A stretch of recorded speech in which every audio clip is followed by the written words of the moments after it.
25th, 2021 school committee meeting. This meeting is being held virtually through Zoom. The town of Littleton began conducting remote participation Zoom meetings pursuant to Governor Baker's emergency order suspending certain provisions of the open meeting law on March 19th, 2020. Since that time, unanticipated legal concerns relating to the open meeting law have been brought to our attention by the town clerk. Those concerns were supported by the Attorney General's office and confirmed by town council. One concern is that the chat function allows a parallel text conversation to a board's public meeting. Chat is essentially running commentary that is occurring but is not moderated or followed by the chair. All participants and listeners may not be aware of comments being made because some meeting participants join by phone and do not see these conversations. Another concern is conversations between residents within the chat room which are not incorporated into the public record. In response to these concerns, the town will implement the following changes, which in no way prohibit any member of the public from participating in discussion and sharing information during a public meeting, and will ensure that all listeners and participants have equal access to this meeting. People that join the Zoom meeting are set so their microphones are muted. If you called in by phone, please use *6 to mute or unmute your phone. So that the meeting can occur in an orderly fashion, we ask the people who join keep their microphones on mute so background noises do not interfere with the meeting. If you wish to participate in the meeting, please use the raise your hand function available on Zoom, or if you called in by phone, dial *9, which will activate the raise your hand function. The meeting host will notify the chair of the raised hands, and the chair will determine whether and when to allow public comment. When called upon, participants should unmute, then state their name and address. After speaking, we request that the participant return their microphone back to mute. All right, with that out of the way, we'll start the agenda. The first thing we have is the consent agenda, the minutes from February 11th and to February 18th, as well as the oath to bills and payroll. Make a motion to approve the agendas from, or the minutes from February 11th and February 18th and oath to bills and payroll. Second. All right. Just have one quick edit on the 18th minutes. Yep. So those are the short minutes. It says, I do not think the language is perfect in section 5, but I understand it is there to protect the teachers against students who opt not to participate in pooled testing. It should say, I understand that it is there to protect the teachers against students who opt not to participate in the retest of the testing. Okay. That's all. All right. All right, any other discussion? All right, hearing none, I'll call for a roll call vote on the motion as amended. And all our votes are roll call votes. I'll start with Brad. Brad Austin, yes. Timlin. Timlin Rossius, yes. Justin. Justin McCarthy, yes. Matt. Matt Hunt, yes. And Mike Fontanella votes yes as well. All right, thank you. We have at least 2 sections at the meeting for input from interested citizens, one now and one closer to the end of the meeting. We have been also allowing interested citizens to chime in on certain agenda items when we see people that want to do that. But if there's anyone that has anything they'd like to speak up about before the school committee or at this moment, please use the raise your hand function, and Dorothy, our meeting moderator, will get you in front of us. We do not have any raised hands, Chairman Fontanella. Great, and we'll move on. Next on the agenda is recognition. Dr. Clenchey, is there anything we want to go over? Sure, thank you. Today we finished our 4th round of pooled testing, and our process is working extremely well. Our students are feeling more comfortable as we continue on with the process. They know the routines, and they know it's a very shallow swab, which helps immensely. I'd also like to thank our nursing staff and our central office staff who were involved in organizing this and making it happen, and also our other staff and students for participating in the program. We haven't heard from our principals in a while in terms of recognition, so if you don't mind, I'd like to ask if any of our principals have anything they'd like to recognize or acknowledge tonight. All right, let's start with oldest to youngest. So Dr. Harrington. Hello. Sorry, I meant age of the students. Sorry, I wasn't implying anything. I understand. Yeah, happy to give a shout out to the nursing staff as well. They've done a phenomenal job throughout the district. Specifically for me at LHS, it's Chris Burrell, and she's been amazing throughout the whole experience of COVID since the spring. And so I would echo the sentiments of the superintendent and giving a shout out to the nursing staff. I also want to, commend Lynn Snow for all the hard work she's done. She's been quite visible at the high school throughout the pool testing experience. She's thrown herself into it with full of enthusiasm and endurance and patience as we wait the results. So thank you, Lynn, for all your efforts there. And I guess the other, commendation I'd like to give on behalf of the faculty is Mike Lynn, our athletic director, who made a recent presentation to the school committee. He has held so much together throughout all the experiences of the different sports seasons, the interruptions, the limitations, the different COVID pauses that we've had to make. So shout out to Mike Lynn. Thank you for this opportunity. All right, thank you. Jason? Yeah, I mean, nothing as specific as John. I think, in terms of pool testing, Kathy McCarthy has done an amazing job of trying to run around and organize, working with Mary Philpott and Jennifer Pletcher to make sure that our pool testing goes well. It's not an easy task. When we began this, we had a certain number of students and staff on the list, and every week that grows, which requires then having to go back through and redo all of the paperwork and all of the efforts to make sure that it gets done. And that's no small task. And so thank you to Kathy and Jennifer Pletcher at the middle school. Thank you to our staff and students who have been so great about just trying to do, everything they can to make sure that that this goes off well. And in general, just, the feeling around our building since we've returned from January is just, it's a whole different feeling. I think having an opportunity to take a breath, take a pause, and our teachers have rededicated themselves and are doubling down on their hard work. The students are doing the same. The parents have been amazing. So while it's nothing super specific, it's just a general, building of good feeling as we're starting to move towards better weather and a light towards the end of the tunnel. And so I just want to recognize the positive attitude that we're starting to see around our building as we make our way forward. All right, great, thank you. Cheryl, how about Russell Street? Sure. I echo what John and Jason both said. I would like to specifically thank Nicole Berry, the Russel Street nurse, for her assistance with the pool testing. Andrea Romano, the assistant principal, is my partner in crime as we roll through the building on Mondays and Thursdays with the cart. Andrea gets the students out of the classroom while I explain the procedure at the cart. And so I couldn't do it without Andrea, so I want to make sure I have a shout out to her. Appreciation to the whole staff for letting us interrupt every class briefly on Mondays and Thursdays as the students come out. People have been really willing to do that, and also staff is willing to test with the students to be the example for them. Excuse me. So that has been really nice. And specific shout out also to Joan Perry and Annette Saylor, secretaries in the front office, who are doing things for the first hour of the day that ordinarily Andrea and I would be doing on Mondays and Thursdays. So we couldn't do this process without their help. So I want to reach out and say thank you to them. All right, thank you. Michelle?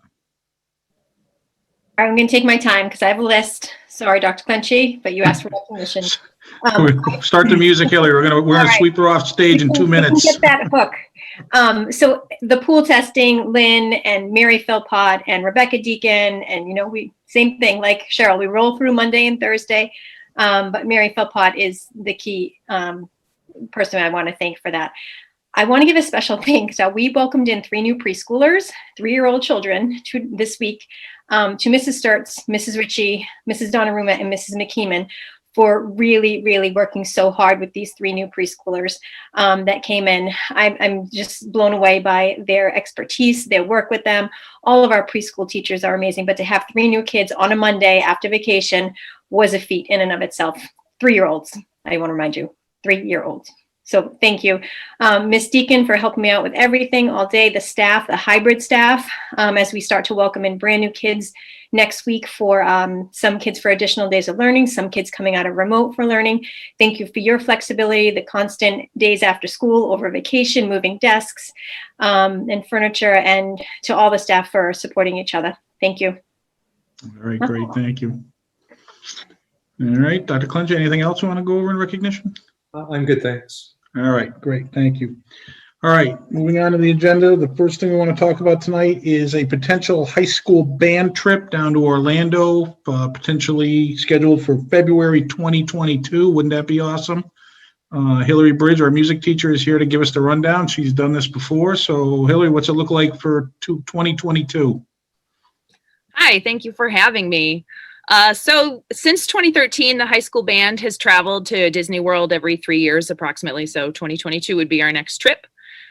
We typically go over February vacation, so students aren't missing any instructional time. And it gives us the opportunity to have a workshop with Disney professionals. It's a really great learning opportunity for students. During the workshop, we learn about being professional musicians from professional musicians. Students have a great opportunity for some question and answer. They do a lot of work with our group. And in addition to that, there's also a sound engineer that is present with us the whole time. And so we learn a lot about engineering, and some students get the chance to go back and check out the engineering equipment. They demonstrate it live for us. It's a really neat experience. Disney also has a very robust internship and scholarship program. So it's a great opportunity for kids to network while we're there. They give us lots of information and contacts for students who might be interested in those in the future. Of course, while we're there, we also perform. So we also have a performance. Typically, it's been in Disney Springs on the waterside stage. We play just like we would in a normal concert here, but the nice part is that we get to play for an audience that would never get to hear us before, and for an audience who doesn't know who we are. So we get an honest opinion of how we sounded. So that's always a great experience too. And they also have the opportunity to hear other groups from around the world. They also perform while we're there. It's a constant ongoing thing. So we get to see all different types of groups while we're there. And of course, there's plenty of fun to be had in the happiest place on earth. So we spend plenty of time in the parks, riding the rides, and having a lot of fun with each other. So I think if you spoke to many of the students who've traveled on the trip, they would tell you that they had the time of their lives. Some of them have come back and said it was their favorite memory from high school. So I look forward to some positivity and something that seems like it would be a really fun thing to have on the horizon and in the future. So I hope that we are able to make this trip go off next year. All right. Hillary, are there any differences in your planning given the current circumstances? Like, are the trip providers that you work with, are they talking about how to make sure that nobody gets backed into a corner and is out money? How are we handling that? Yeah, totally understandable. So the company that we've worked with is the same company that I've worked with for every other trip. They're called Bright Spark, and they specialize in music and performance arts travel. Every person pays for their own trip individually through Bright Spark's individual portals. So every person is individually financially responsible. But Bright Spark offers every person the opportunity to purchase insurance. The insurance is $150, and it allows you a refund up until the day of travel, less than $150, that is. So it's up to individuals to decide if they would like to take that insurance, but it is there for everyone to have, and that's been in place since we've started using the program. Okay.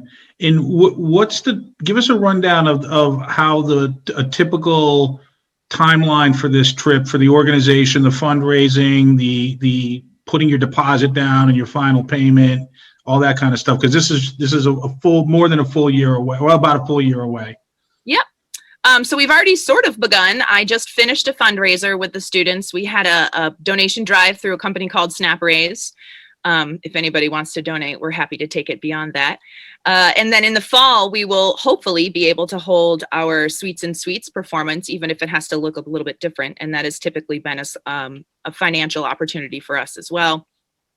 As soon as I have approval, I will contact the travel agency, and at that point I'll have a meeting with all of the interested parents. And the following week after that, they usually open the payment portal. People make a monthly payment until I believe the trip has to be completely paid for by December. August is when they make our flight reservations. So everybody has to have made 4 payments. I think March. Yeah, 4 payments by the time August rolls around in order for there to be enough money to reserve our air travel. And then at that point, you just have to pay the balance by December, and then we'll travel the following February. In the full, so the full payment is due in December? Yes. So that's what, like 10, is it 10 payments roughly? So It depends on when we get approval. I'd like to be, if we could have a March payment, that would be great. But if that's not Right. possible, then it would start in April. okay, all right. And have you been working with the families? Like, do you have a pulse on people are like looking good and we're excited and we were very confident that we were going to go and we want to be there, all that kind of stuff? I'm just asking this. I know everybody wants to go, but are they excited and feeling confident that, you know, given what we're all dealing with, that, you know, that they think this is a good thing that they can start to count on? I did actually send out a Google form to families just to see where people were as far as this trip goes, and the response was overwhelmingly positive. Okay, all right. Does Dr. Harrington, do you have anything you want to chime in with before I ask the school committee for other questions or input? Just to share my enthusiasm for the trip and support for Hillary and the whole band. This has been an extraordinary event that she, you know, provided a nice summary of. And, you know, over the years, kids come back with real positive feedback. It's voluntary as well. It's not part of the band program. It's not funded by the school district. There's no line item for it in our budget. So it's completely voluntary.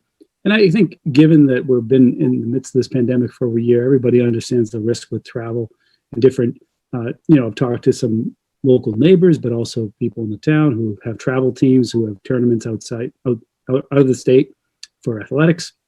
And they're taking that risk. I'm mulling it personally as well, myself. My son who travels for baseball this summer, which is a lot closer than for Hillary, and there's a risk, of course, with that travel. So personally and professionally, I support the trip and am happy to endorse it.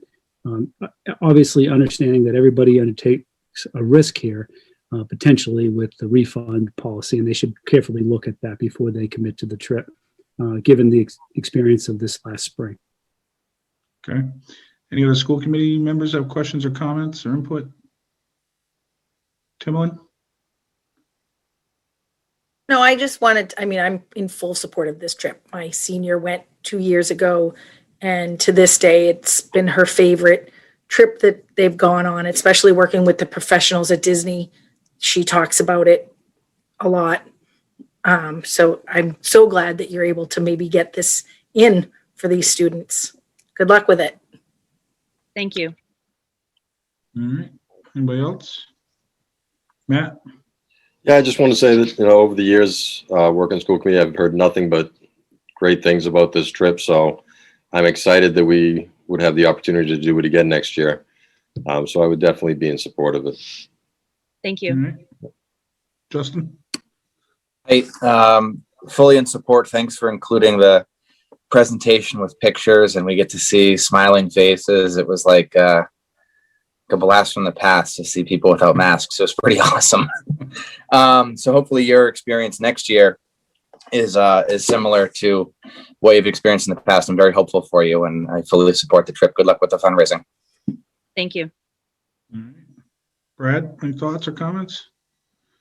No, I hope it works. You know, my one concern would be August is, you know, who knows where we'll be in August. We hope we're planning for as much of a regular school year as possible, but having the parents, the families commit most or a lot of their resources by August, you know, it's not an ideal timeline, but it is, as Dr. Harrington said, it is voluntary. There is the option to kind of protect yourself with the insurance at a greater cost, but it's nice to be able to plan for something that we know is going to be a good experience. We'll be cautious as how we do it, but I like having something on the calendar that we can think feels normal and is something that will benefit our students and they'll have fun doing it. I support this. All right.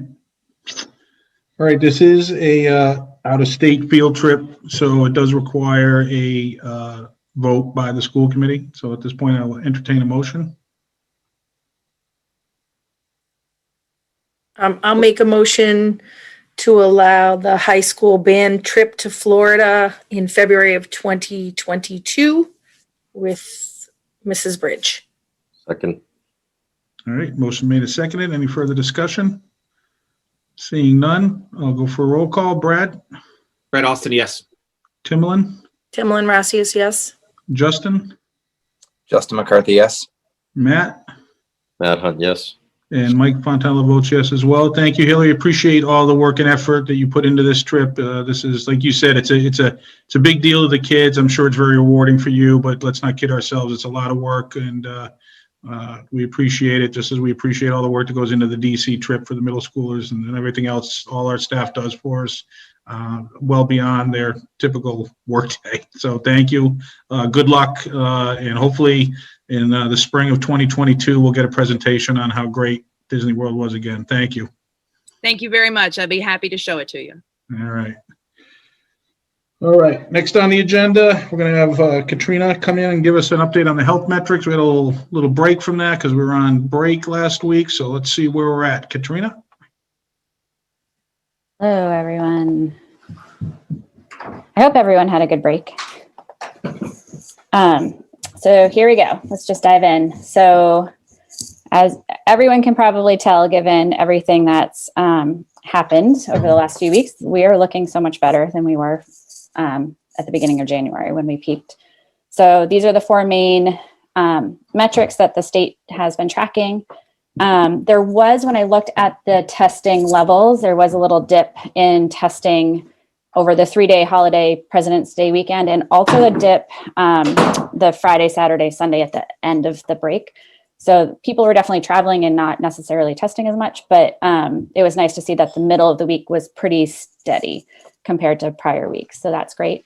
There has been a little bit of lag in the data, so we'll see when that catches up. But since the testing was good in the middle of the week, it's not quite as dipped as it was after December break. So on my notes. So the cases continue to dip. We're averaging about 1,500 cases reported each day now. That brings us to a level that was similar to what we were last end of October. And test positivity now is under 2%, 1.9 as of a couple days ago. I, of course, roll this back a couple days where the data is more complete. And then hospitalizations have gone down to about 900, almost just under 1,000 a day being hospitalized, and deaths have come down to about 40 a day being reported a day. So these aren't quite back as far as the cases are, but they're better than they were at Thanksgiving, which is good.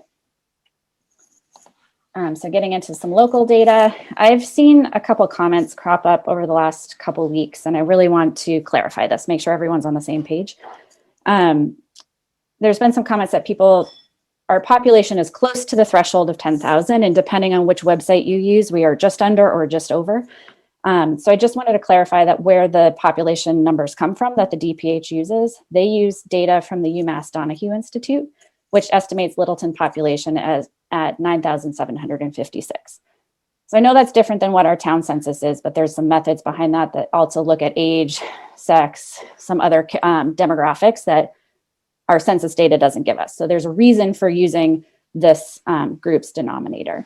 But that puts us at the under 10,000 group as a threshold. So we are using just number of cases to represent our colors and does not incorporate our test positivity.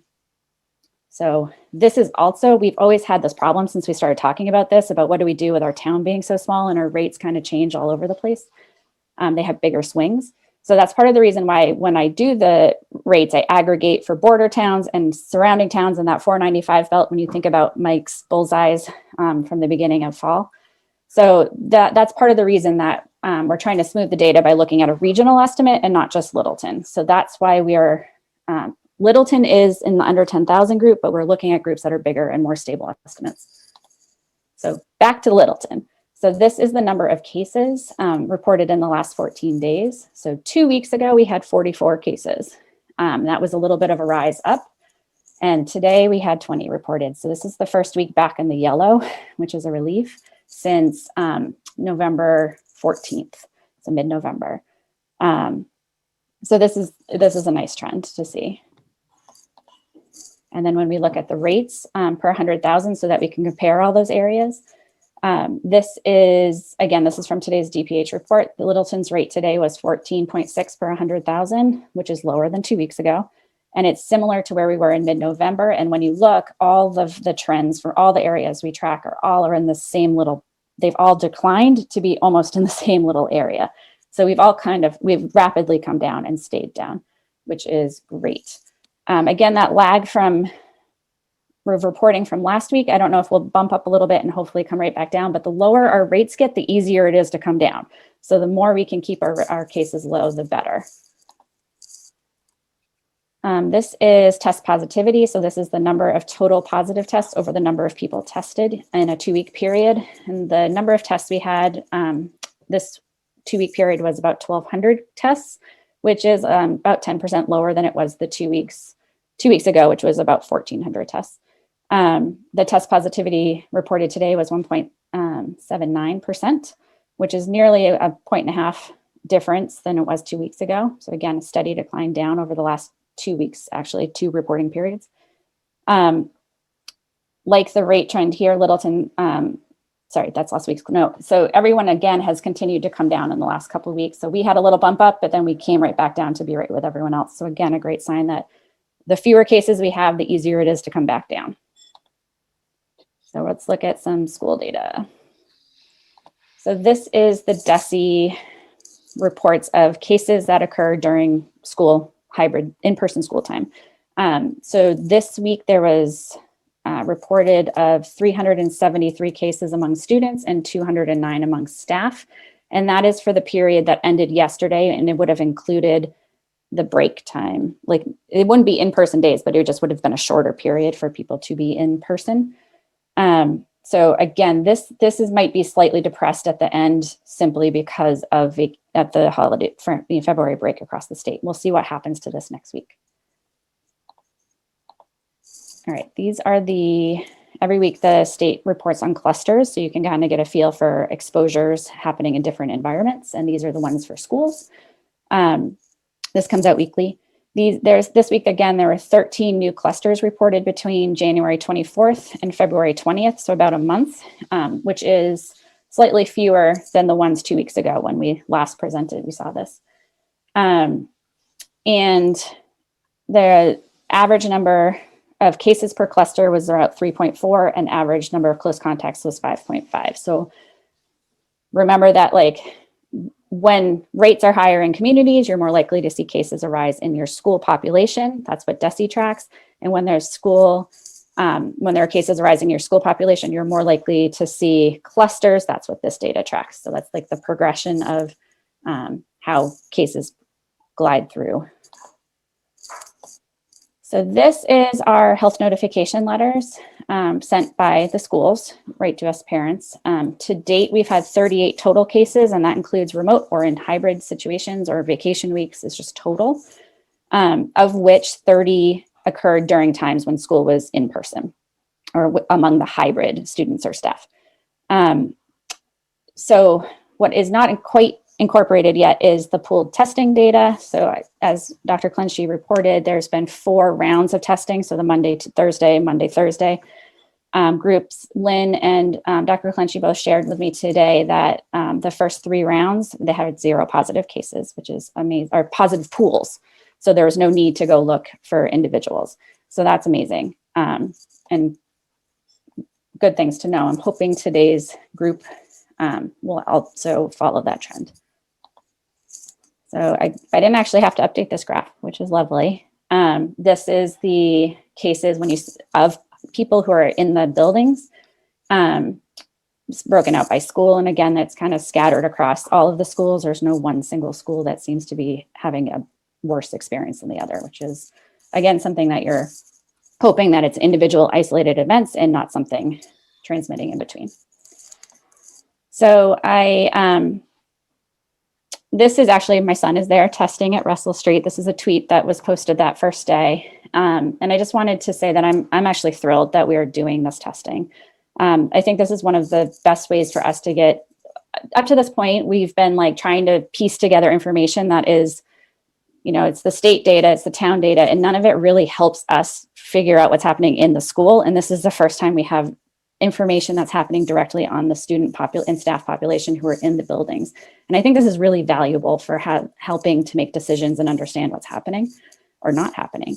So both my kids have tested twice now, and they were both nervous the first time, and they both came home that day saying, it tickles a little. They made it fun. And it was like no big deal. So, and I've also seen a number of papers that have come out recently that suggest that having a robust proportion of people participate in testing weekly in combination with quarantine policies, close contact and quarantine policies, can really help limit in-school transmission, which is great, which will then break chains of transmission, not only in the schools, but at home when we think about household trends. So there's a lot of changes happening. I know we're talking about it tonight. So between the reopenings of the states and businesses and schools discussions and things like that, there's a lot of things happening. So having this piece of data that's directly on the school population, I think is very valuable. And I really encourage everyone to consider consenting to have their kids participate. And then the other things that are rolling out fast and furious, is a lot of information about vaccines. So the good news is here in Mass that there's been a high demand for the vaccines, which is actually a great sign because that means more people are getting them, which means more people will be protected and will hopefully reduce transmission and severe disease. It will. But unfortunately, the current supply coming from the federal government is not keeping up with our demand, and that's causing a lot of frustrations and anger and people just banging their heads against the wall trying to get an appointment. So it's rolling out slow. But I like the fact that there's a lot of people who want to have the vaccine. That's a really good sign for our state because there are other states that don't have that kind of uptake. There's also a lot of hope on the horizon for them. So both Moderna and Pfizer announcing increases in supplies will start coming this spring and again this summer, so increasing supply. And also there's I just saw an article published about the experience of Pfizer in Israel, where they actually showed that the vaccinations were driving down transmission, so driving down the rates. So the more people we get vaccinated, the more the rates we are protecting the communities and slowing spread, which means we can open and do more things. And then tomorrow, J&J vaccine will be reviewed by the FDA for emergency use authorization. And if it's authorized, this is a one-shot deal that doesn't need this complicated freezing for storage and transport. And it comes from a different material line, so it'll actually really help with the supply chain issues that are happening. So the results were released yesterday, and they're very promising. It's equally as good with Moderna and Pfizer as preventing hospitalizations and death. It has a slightly less efficacy, which is what you're all seeing with the headlines. It's less efficacious, but it's actually it's still preventing severe disease. So it's just you might get mild disease, but also if you're not somebody who's at higher risk for having severe outcomes, like many of us in our age group, then this one-shot vaccine is actually a great option, and it's a one-time thing. You don't have to go back. It's not as complicated to deliver, and the more people who get vaccinated with any of these vaccines will really help protect everyone. So there's a lot of great news coming on the horizon, and we need a couple more months to get it going and rolling out. But I think by next fall, if every adult should have an opportunity to be vaccinated if they choose to. And that I think will change transmission trends in our own town, in our region, in our state, which would be great. So the best vaccine is the one you can get. So when it's your turn, I really encourage everyone to just get vaccinated and help protect everyone. And I'm going to leave with the cheese tonight, like I always do. So let's just summarize. The metrics this week have been fantastic and have been over the last month. I know I've breathed a sigh of relief. And there are things changing. So I heard Governor Baker today said that there'll be 2 planned phased reopenings happening in March of businesses. And there were announcements about schools that I know you guys will discuss. But so while I'm all in support of planning what the next phase looks like, I'm also sitting here as a public health person and realizing this could signal to many people that we're in the clear and we can change our behavior and we don't have to worry anymore. And we're not there yet. We don't have enough people vaccinated. Their variants are in our state. So there's still, while there is hope, we really need to still put our foot on the brake and make sure that we have all those layers of mitigation that we can use at any time that we're with someone who's outside of our household. So, and every guidance that we're looking at, whether it's CDC or DESES, discusses a layered approach to mitigation, just like this block of cheese. So no matter which ones you choose, you want to line them up so they're protecting as many people as you can, and use as many of them as you can. And then the last thing is I want to actually commend people. I've been really pleasantly surprised over the last couple of weeks of the number of people I've seen who've actually been double masking when they're out running errands or at school pickups. Like Mrs. Temple rocks a double mask like no one I know, which is great. So it's one of the easiest things we can do as individuals is to add a mask whenever we're with someone who's not in our household. And updating the quality and fit of your mask, of not only your personal mask, but your kids if they're in the school, is one easy way that we can prevent aerosols and droplets from being in the environment, which protects you inhaling it in. And also it will just be less of it in the environment to infect others. So that's just an easy thing we can all take care of and do 100% of the time. So I really want everyone to enjoy this decline in trends and this like kind of relief after the holiday. But I also want to encourage everyone to just keep up the pressure on all these mitigation strategies at every chance you get, because this thing is sneaky and it dwells below the radar for a while, and then it's exponential growth. So we got to keep our eyes on these metrics as we start playing with things, and also the school data as we play with things. So this is important just to keep going. And that's it for today. All right. Thank you, Katrina.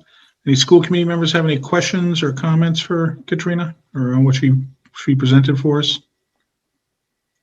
Matt? Yeah, no, I just all real positive information. Katrina, thank you as always. But yet totally agree on we're not quite there yet, but it does give us a sense of optimism for the near future that things are starting to look a whole lot better, and hopefully we can start getting more kids in the building soon. All right. Brad? Yeah, thanks again, Katrina. It's the numbers look good. The trends look even better. So I'm glad to see that, and to be reminded, as you said, what we need to keep working on. I have questions about the pool testing. I don't know if I should be asking Katrina now, or if I can have to ask questions. I guess one for Katrina is, are you getting information about other schools and what they're seeing in their pooled testing data? That is not reported in the DPH report, and I haven't seen anything in DESE. So I would hope that they would. So part of public health is trust and transparency. So I'm hoping that data will start being shared in a way that we can track. Much like the DESE started reporting cases, I hope they also start sharing information about the pool testing in various school settings, not just ours. And so the reason I'm asking is that looking at, like you said many times, Littleton's such a small sample size that our data can vary pretty widely, but looking at Mike's ridiculously drawn circles and the other areas does give me greater confidence, seeing how our trend line corresponds with theirs. And today, again, it was really nice to see all these lines converging and going in the right direction. I'd like to know, we have a total of 3 tests to report out, 3 pool tests to report out. If that number were, Littleton has 3, but we also have Harvard's and Groton's and Acton's and Westford's, and if they're all reporting the same sort of data, that would give me even greater confidence.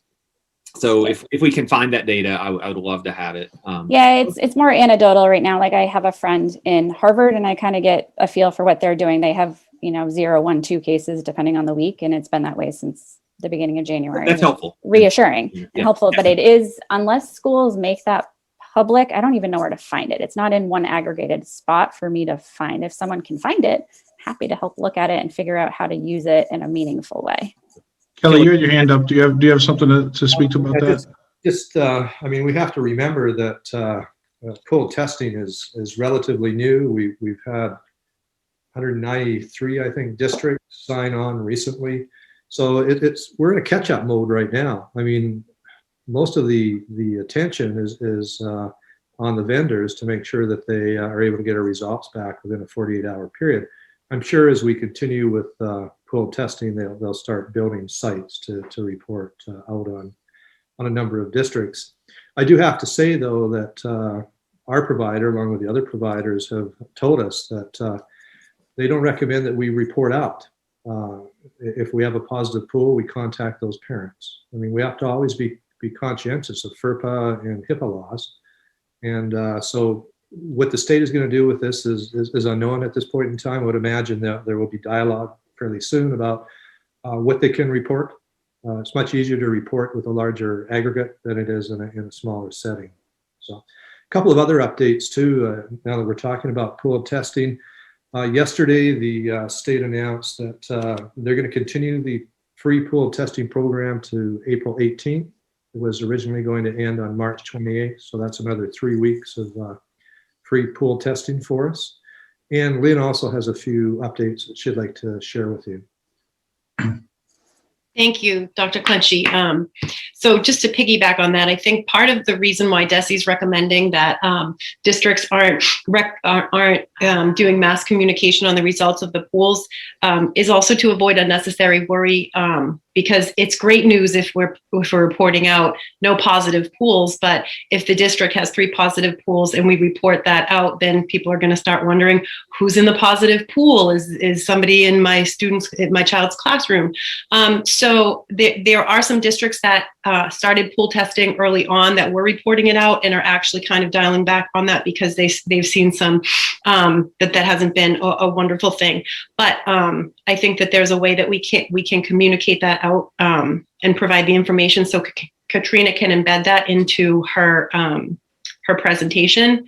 But then the only other thing that I really wanted to remind everybody of, I think I'll echo what Katrina said, is that the lower our rates are, the easier it is to continue to come down, but we're still in a fragile place.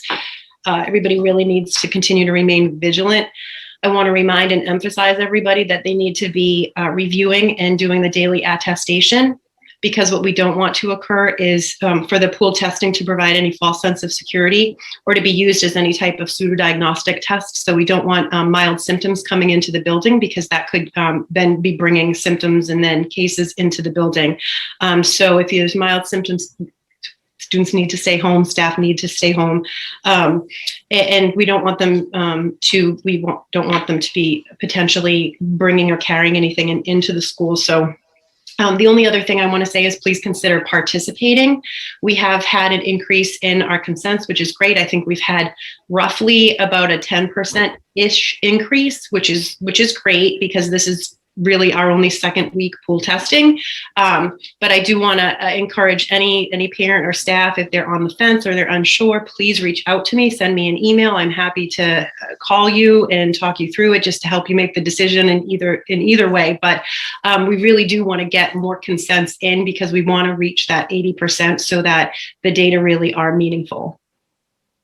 So thank you so much for that. That was going to be one of my questions. So a 10% increase gets us to around 65% of students in person? We're about, so we're small. So any flux in the numbers can make a change. So depending on how you're looking at like the staffing, the staff and that staff number can have some flux, student numbers can have some flux. We've seen that there's been an effect on the number of samples we're collecting. I'll give an example. The high school students have kind of more fluidity, where they might be opting to be remote on a certain day for some specific reason. And it's great that we have the flexibility and ability to do that. But a student who has consented might miss their pool testing that week. So that kind of influences it as well. So I would say we were probably like around the low 50% for the first week. We're upwards pushing at that 60%. I really want us to get further than that. What I did do is I did break down the numbers a little bit, and the staff and students are pretty evenly distributed. So we're around that 60% range with both the give or take a few percent depending on what numbers you're using. The staff and students. So it's not like we have a lot more students that are consented versus staff. It's pretty evenly distributed, which is kind of neat to see. Thanks for that. And thanks again, as the principal said earlier, to you and the entire team for all the work you're doing with this. And I also understand that just because I want the data doesn't mean I get the data from the other schools. I would just say that it's good. Oh, I'm sorry, Brad, and I don't want to interrupt, but I did mean to speak to that. I will say that, sometimes DESE, is wanting to kind of roll things out in a very quick and rapid way. And then, things will happen after as we go. So what I will say is I haven't heard anything about how they're going to be taking the aggregate or state or being able to report that out. But my hope is that we will be expecting to see that, and I would be happy to reach out to our contact at DESE and at the Shaw Foundation to share that feedback and to ask if there are any plans, because I feel like we've asked a lot of questions about a little bit ahead of the curve, and then something happens. It's like, oh, it's great that we asked that, because like things are kind of changing week to week, because this is all so new to everybody. And it was great that we were able to jump on that week before, the week before break. And it's actually been helpful because we've been able to support other districts too. A nurse from Acton Boxborough came out and shadowed the process today. So there is going to be, I feel like, a lot of networking and exchange of information in the coming weeks. Well, I'm not going to comment on my opinion of DESE's ability to roll something out without much notice and without support, at least not in this part of the meeting. I will say, though, that Mike, I think the original motion to participate in pool testing was for the 6-week period. If there is an additional 3 weeks, we probably need another vote just to extend at least that part before we start spending more town money. We'll have to check the records, but I think that's right. So that's just a point of information. Yeah, I think you might very well be right, but I think we have enough time to take another look at that and think about how we want to address that. But you are probably correct that to cover our bases, we may very well, if we made a date-specific vote, we'd have to make another vote. Yeah, I don't think we're ready to commit to spending $128,000, so we were willing to spend $15 to figure it out. So we need to check that, and if we do extend it, we'll probably take another vote. Thank you, guys. All right. Anybody else? Justin? Yep. Thanks again, Katrina. Appreciate you attending our meetings weekly and the Board of Health meetings and all that you do, and fielding questions and text messages from me on the weekends. So appreciate all that. And thank you for covering that section about why Littleton's in the less than 10,000 category, because I did see a lot of discussion on that, because I think it became frustrating when we saw other towns go from red to yellow and we were stuck in red, and we're like, hey, what gives? And what we all came to realize was that we were just below 10,000. We were probably maybe, if not the largest, but one of the largest towns in that category.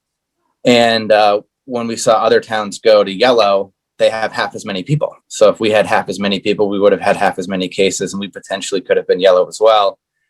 And then we saw towns that were larger than us go yellow, and it didn't really matter how many cases they had, because it's an either or. And as long as their test positivity fit the metrics, they became yellow. So I think we've done a good job of not classifying us as red, and therefore we can't make any decisions and we're stuck. And I'm glad that we did that, because otherwise we probably would be in a worse position than we are. But it was definitely good news to see us go yellow.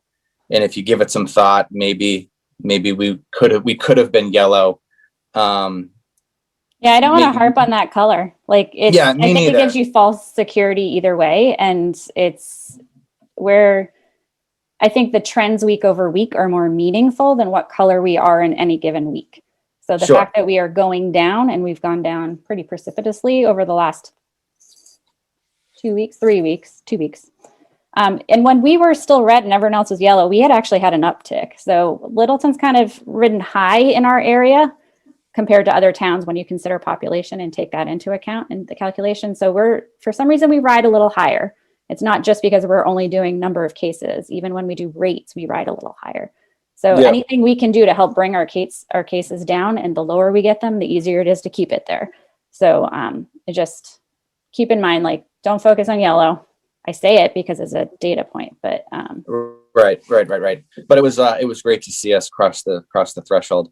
And it's great to hear all the pools have come back negative. And I get that we don't want to release the results, but I ponder whether or not that would potentially help participation. We've got families that are, volunteering to participate in it, and then they don't hear anything. And I think that if, maybe if we could communicate to them that we would share the results at some point in time, unless we're just looking to drive an audience at the school committee meetings where that's the first time you get the results. But I've often thought that, it would make sense to share that on a regular basis at some point.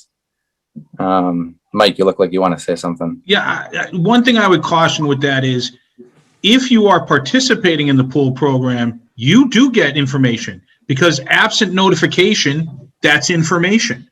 You are not in a positive pool. You've got the information. So I think we just need to be careful about how we frame that. Lynn, do you have something you want to chime in on that? I do want to say that something that could also give a little bit of added security is that we are told the results will come back between 24 and 48 hours. If we do not receive those results in 48 hours, there will be communication that the results are not back yet. I feel like that's only fair for us to do that at that hour 49, because I'm checking that portal. If we don't have that result back, I would like to at least communicate out that the results are delayed. So people aren't feeling like at 48 hours they haven't heard anything. So at 48 hours, if they haven't heard anything, then they can rest assured those results are back. And if they haven't heard anything, no news is good news. But they will hear from us if we don't have results back in that 48 hours. And I will say, with all of the collections thus far, the results have come back, and it was very reassuring that the Monday results came back within that time frame, because there definitely was a huge increase in the number of pools that were being submitted across the Commonwealth. Yep, that's good to know. We don't want to give folks the false sense that just because they haven't heard us, maybe we don't have the results yet. But I get that.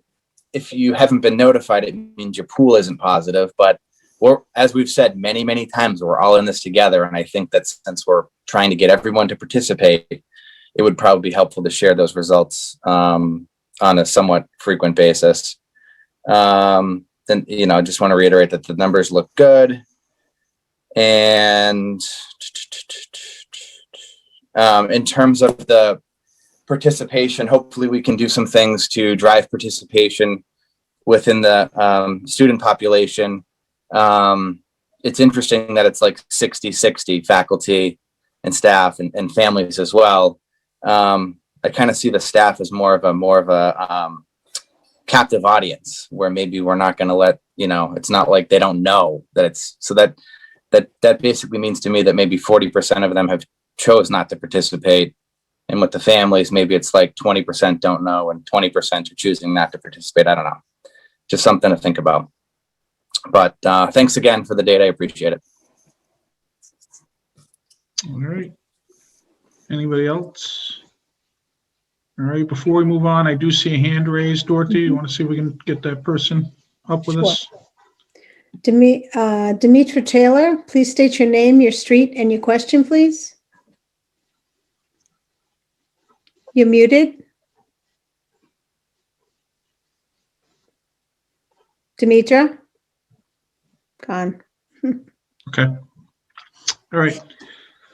All right. Thank you, Katrina. We are going to talk about the CDC guidelines, so feel free to stick around. And if you've got something you want to contribute, we'd be happy to hear from you. But before we do that, we're going to talk about MCAS testing for this year. The Mass Association of School Committees listserv that we're on, there are a number of districts that are contemplating voting on a resolution to send to DESE, asking that the state think about not having MCAS given the circumstances, or if they do, to change the way it is being used. So I thought it would be, we did have one community member who asked us to consider this type of thing. So I thought it'd be appropriate for us to have a discussion. I don't feel that necessarily that we need to make a final determination tonight. We can have an initial discussion. If we don't reach consensus, or we want some information or to do some research, I think we're fine circling back to it.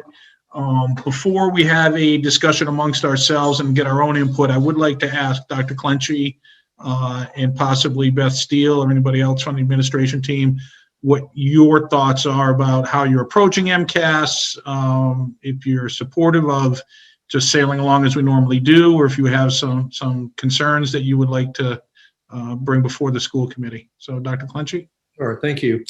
I certainly do see value in MCAS, but considering the year that we've had, I'm not totally enamored with what we're hearing.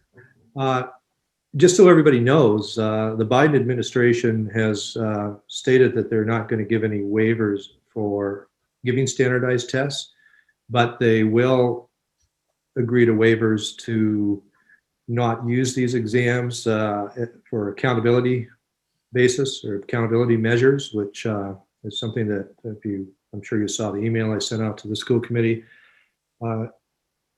That tells me that testing is going to happen. If the federal government isn't going to make any exceptions, it's going to happen because if you want to receive federal funding, you have to abide by the regulations.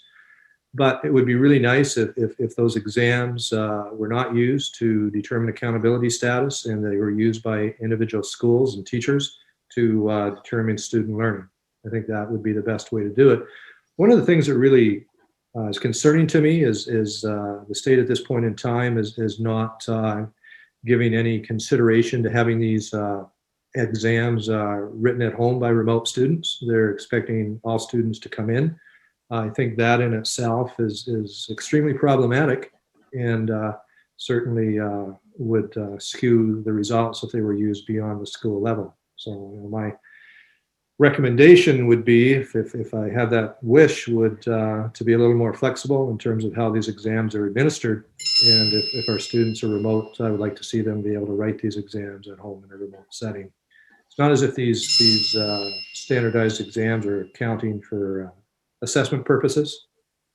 It's just giving the state a flavor of how successful schools and school districts are at mastering or attaining the state standards in various subject disciplines.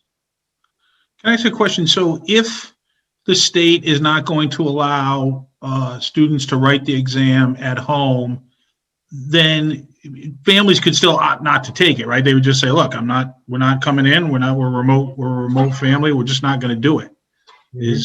And then what your point is that at that point, the data becomes even more questionable in terms of value because it's not as deep a survey of our student population as we would typically expect.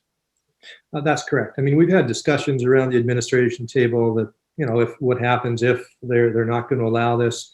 We've talked about maybe utilizing a Wednesday to encourage parents of remote students to send them in because there'd be a smaller population. But I mean, there are no guarantees that strategy would be effective. We know that if our students could write those exams at home, if they were remote students, it would certainly give us better data to use at the local level.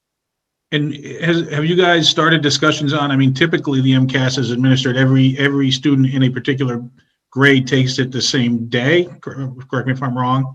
So how are we dealing with that if we stay in our current hybrid pod model, how are we going to deal with that? Well, there is some flexibility, and I'm going to ask Beth to jump in at this time because Beth has been working with the DESE group in regard to those questions. So there is flexibility with administering the MCAS because of the different models that are going on. One thing that I do appreciate is that they have already shortened the length of MCAS. They came out with that a little while ago. And so we know that for the sessions, typically there's 2 sessions at the grades 3 through 8. They're dropping out an entire session. So those students are only completing 1 session as opposed to the 2. So we're saving time on direct instruction there, which is nice, but there is that flexibility. Another couple of points I'll just put in there is that it is another data point. It's good for our own use. But beyond that, it's tricky. It's a tricky year to be able to compare different districts because we have a lot of different things happening. The other thing is that if we're talking about students not participating, and exactly as Dr. Clenchey said, they're not participating, but we don't know at this point in time how that affects accountability. So typically in a typical year, we want to see 95% or above participation. If this year families choose to not test and we go below that 95%, we don't know at this point how that affects the accountability because it hasn't been established yet. So that is just a point to keep in mind. And then the last thing I'll say is that what I think is pretty impressive is that our teachers don't teach to the test. And so quite frankly, it'll be a relief if MCAS is canceled, I think, for a lot of people within the state. And there'll be other people who are very upset about it, right? There's people on both sides of this. But what I think is nice is that our teachers are able to do it either way. If MCAS goes on, our teachers and our students are going to be well prepared for it. And if it gets canceled, our teachers are going to keep on going on with what they're doing. Has the state given direction on what it means? Because correct me if I'm wrong, the sophomores, this is like that's the year where you have to pass it in order to be qualified for graduation. Are there any waivers being considered from that respect? So the state has done a CD waiver, a competency determination for the current senior class. They did it for last year's class of 2019. They were hesitant to do so, but they rolled that into the class of 2020. So students that this senior year have not passed MCAS, there are steps that we can take to go around because there has not been an opportunity for them to take the MCAS. As of right now, students that are currently in 9th grade do need to take the science MCAS, but students that are in grades 10 and above will not be taking an STE MCAS because they will be able to pass a standards aligned course to an MCAS. And so we as a school and district have to go into a portal and say that the student has passed that course. And so they will not be taking an STE MCAS. Okay. But then the assumption is that our current 10th graders will take the MCAS. And if they pass it, terrific. They're on their way to getting the CD to get out to graduate. If they don't, the assumption is that as normal, the next 2 years, we would work with them to get them to take it again and pass it and get them qualified by their senior year. So as far as we know at the moment, that is the plan for the current sophomores. As well as the current juniors. Oh, and the juniors. Okay. Yes. Okay. All right. All right. Thank you for that information and clarification. That all informs us. At this point, I'll ask school committee members if you have any thoughts or input on what you're thinking or what we've heard. Are we, what do we think? Do we want to, petition the DESE about this in any particular manner? Brad? Yeah. Thanks for that, Beth and Kelly. Beth, can you clarify one thing for me? When you're talking about accountability at the 95% threshold, is that from the state, like in terms of like interventions? Is that what accountability means in this context?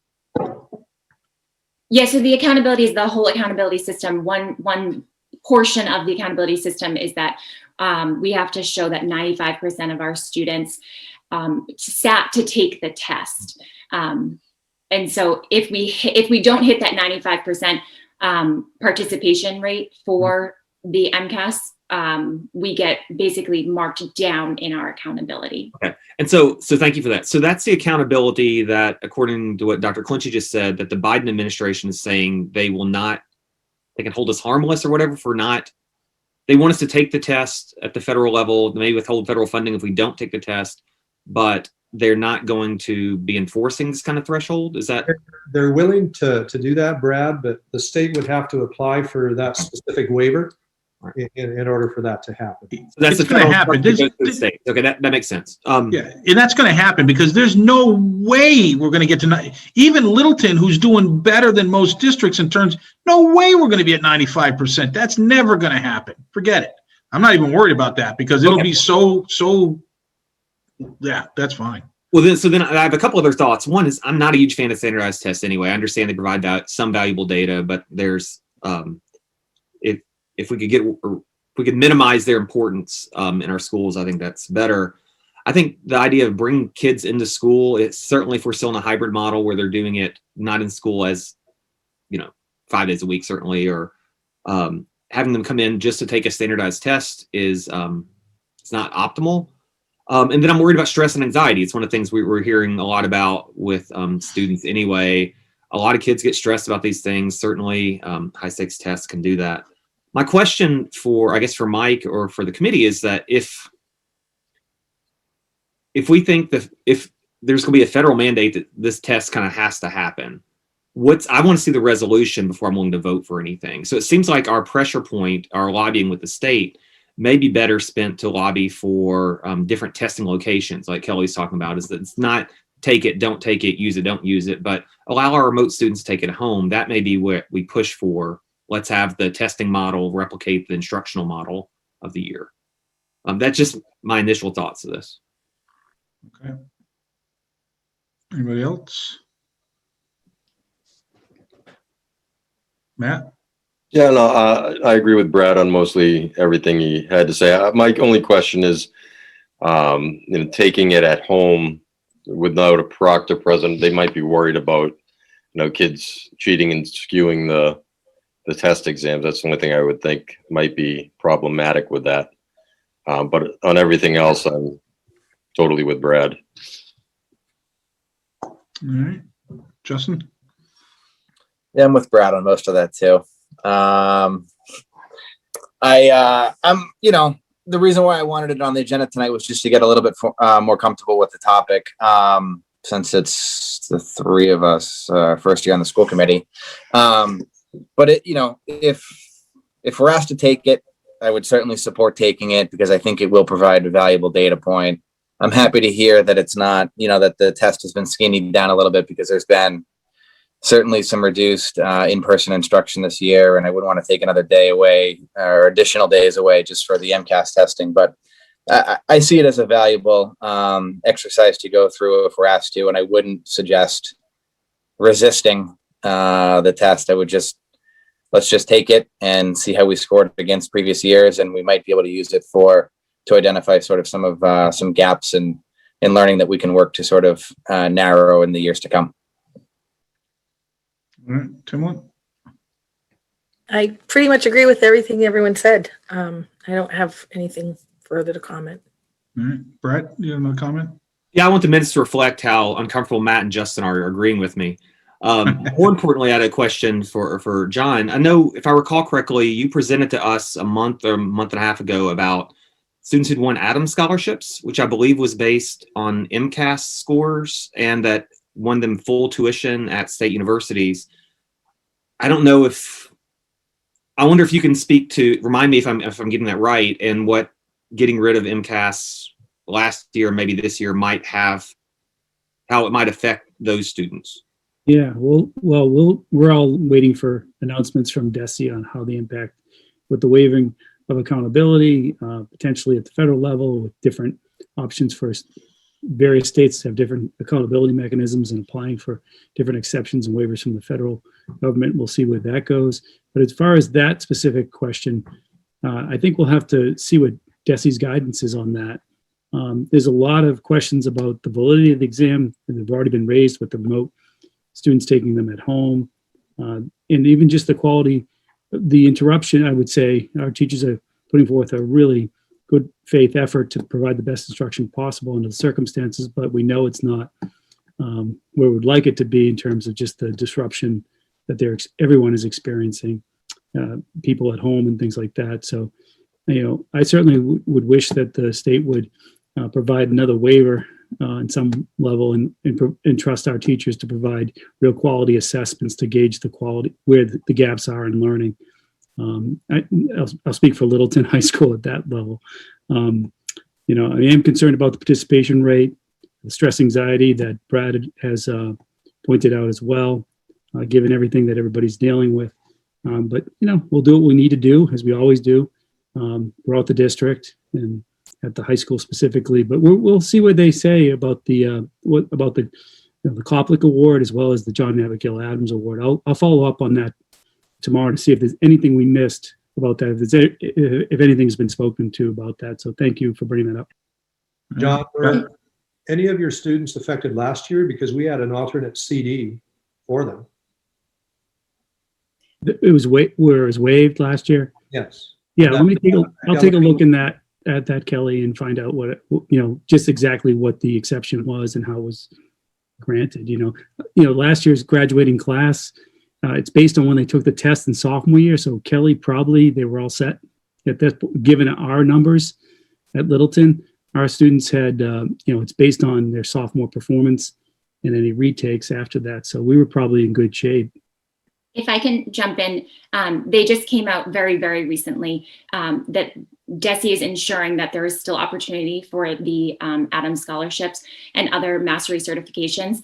The calculation will be a little bit funky. It'll be based on whether you have a score for 3 of the tests or 2 of the tests, which, as John just said, it kind of depends on when the students, what year they took the test, and if they were able to get a score, a qualifying score during that time. But those opportunities are definitely still available. DESE has kept that into consideration, which is nice. Thank you. All right. My personal point of view on this right now is that I don't think it would be appropriate to absolutely refuse to do it unless we're given a legitimate opportunity to waive out.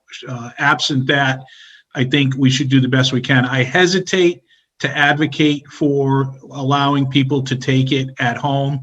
I think that brings up a lot of struggle. I also think that would, I don't know that we could truly require that. Like, it might just be something we would offer. And I think our numbers are such that I would rather contemplate inviting remote learners who wanted to take it, whose families felt it was worthwhile and that they wanted to do it, that we could find a way to accommodate them on site. I think we could handle that. I do agree personally that I think it's worthwhile to petition DESE in some manner with some language regarding how the data would be used and not to be held accountable and things like that. I do think this is a very nuanced topic with a lot of aspects to it. So I appreciate it's been a great discussion. But I think that what I would like to ask is maybe if 2 school committee members would volunteer to work with Beth and Kelly and any other administrative staff members that we think are appropriate to come up with a suggested resolution for one of our next meetings that you guys can present and we can discuss and decide if we want to vote on that or if we modify it through that discussion. So is there anybody who would like to step up for that? Sure. Brad and Matt. All right. Timlin and Justin, are you okay with that? You sure you don't, that's really big of you two. I really appreciate that. Yeah, I contemplated turning my camera off, so I'm good with that. Thank you. Before we close the discussion, I do see someone with their hand up. Dorothy? Yes. Jen Gold, please state your name, your street, and your question, please. Hi, Jen Gold, Harwood Ave. My question is, can you guys hear me first? That's my first one. Thanks. Sorry, going back to the data. My question is, okay, so we know that we are on the edge of the 10,000 in terms of population. And from what I understand, in terms of the school pooled testing, we suddenly have, as about a couple of weeks ago, we have hundreds and hundreds of children and teachers and administrators being tested. But those numbers, those tested numbers, and then those mostly negative results are not going into the data pool of the community. And those numbers are not getting counted in terms of, case positivity or not positivity, and then the resulting data being put into green, yellow, or red. So I'm just curious about that. Why is that not, that new huge influx of data not being used to determine whether we're in the green, yellow, or red zone? Thanks. Yeah, I think Lynn can speak to that, but I believe that the state wouldn't allow that because it isn't individual testing, it's pool testing. And that if a positive pool came out and my follow-up question would be, if you're going to count the individual tests, would the Binex Now, which is an antigen test, be incorporated into that state reporting? We know any individual antigen test that was administered, if somebody went down to the Westford local care facility to get an individual test, that always gets reported to the state. So Lynn, can you give us some clarification on that? Sure. Yep, I can answer both of those questions. The first one is the pool testing is screening, not diagnostic. So those negatives aren't actually negatives because it's just a screening tool. As far as the reporting of the positive cases, the Binex Now The reflex testing will be counted as a positive case in the state and town counts. DESE confirmed that just recently, actually. And that's, I believe, because although the Binax now is antigen-based, the pool test is a PCR-based. So combining those two together, they are going to, and I think just knowing that it makes more sense to collect those and add those into the state and town counts makes sense. So those will be counted into our numbers. And correct me if I'm wrong, but that's all dictated to us by others. There's no discretion on our part about whether we want to do it that way or not, correct? Oh, right. No, we don't have any options or a choice on that. That's right. No, I hear you and I get that. I'll just make one final comment that I think, and I get that that's not a discretion of Littleton or the BOH or the school committee, but I do think that truly skews the overall numbers every week, higher in terms of positivity. I mean, if you're testing similar to with university testing, if you're screening, granted it's a screening, not a test, but it's your testing. You're screening all these people who have no symptoms and no reason to be tested. You're testing them and they're coming back negative. To me, mathematically, that should be included in the numbers. And that would, of course, skew the numbers lower in terms of positivity rates. So I just think that that's, based on those policies, again, which have nothing to do with you guys, but I do think the numbers are being artificially skewed a little bit higher than they would be. I can say most of the colleges and universities are doing surveillance testing. So they are actually doing diagnostic testing as a to screen for asymptomatic, and that's different than the pool testing. Katrina, do you want to comment on some of this? Lynn caught me. She did it. Okay. All right. Thanks, Jen. Thanks. Yep. All right. So I think we're all set on the MCAS stuff. Mike, would you want to? Sorry, Good. you want us to try to have something ready for next meeting? Is there urgency? I mean, that would be great, but I don't want to back you guys into a corner, nor the administrative team. So we'll compare calendars. All right. Thank you. If you can, great. If not, I wouldn't put so much priority on this that something else we really need to get done by either you guys, not you guys, but the administrative team gets pushed to the side. So I think it's important to note that our first MCAS exam is scheduled for April 5th. Okay, that helps too. Yeah, thank you. All right, awesome. All right, so now we have a presentation on the CDC issued a fairly significant effort on updated guidelines to help school districts determine their strategies for in-person learning and remote learning. So we kind of distilled this presentation that we're going to present is just basically taken directly a piece of it, a summary level of their summary. But I thought it would be good to take a look at and then have a discussion about that. And then that might naturally segue into some more discussion along the lines of what we had at our last meeting about what we think we want to consider in terms of trying to increase the number of in-person learning days as we get into the spring and better weather and better numbers. So Dorothy, if we could just bring that presentation up. A lot of this is going to be review. It's a lot of their guidance jibes with what we were talking about way back in August and September. And a lot of it we'll see are things that we've been incorporating in Littleton very successfully and hewing very closely to what they're recommending. But really what they're trying to do here is help communities determine when and under what conditions you can protect students, teachers, and staff and slow the spread of the virus.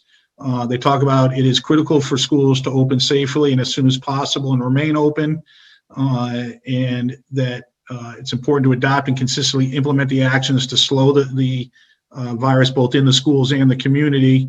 And they really think it's a group effort, the community members, students, families, teachers, school staff, where we all live, work, and learn. We can go to the next slide.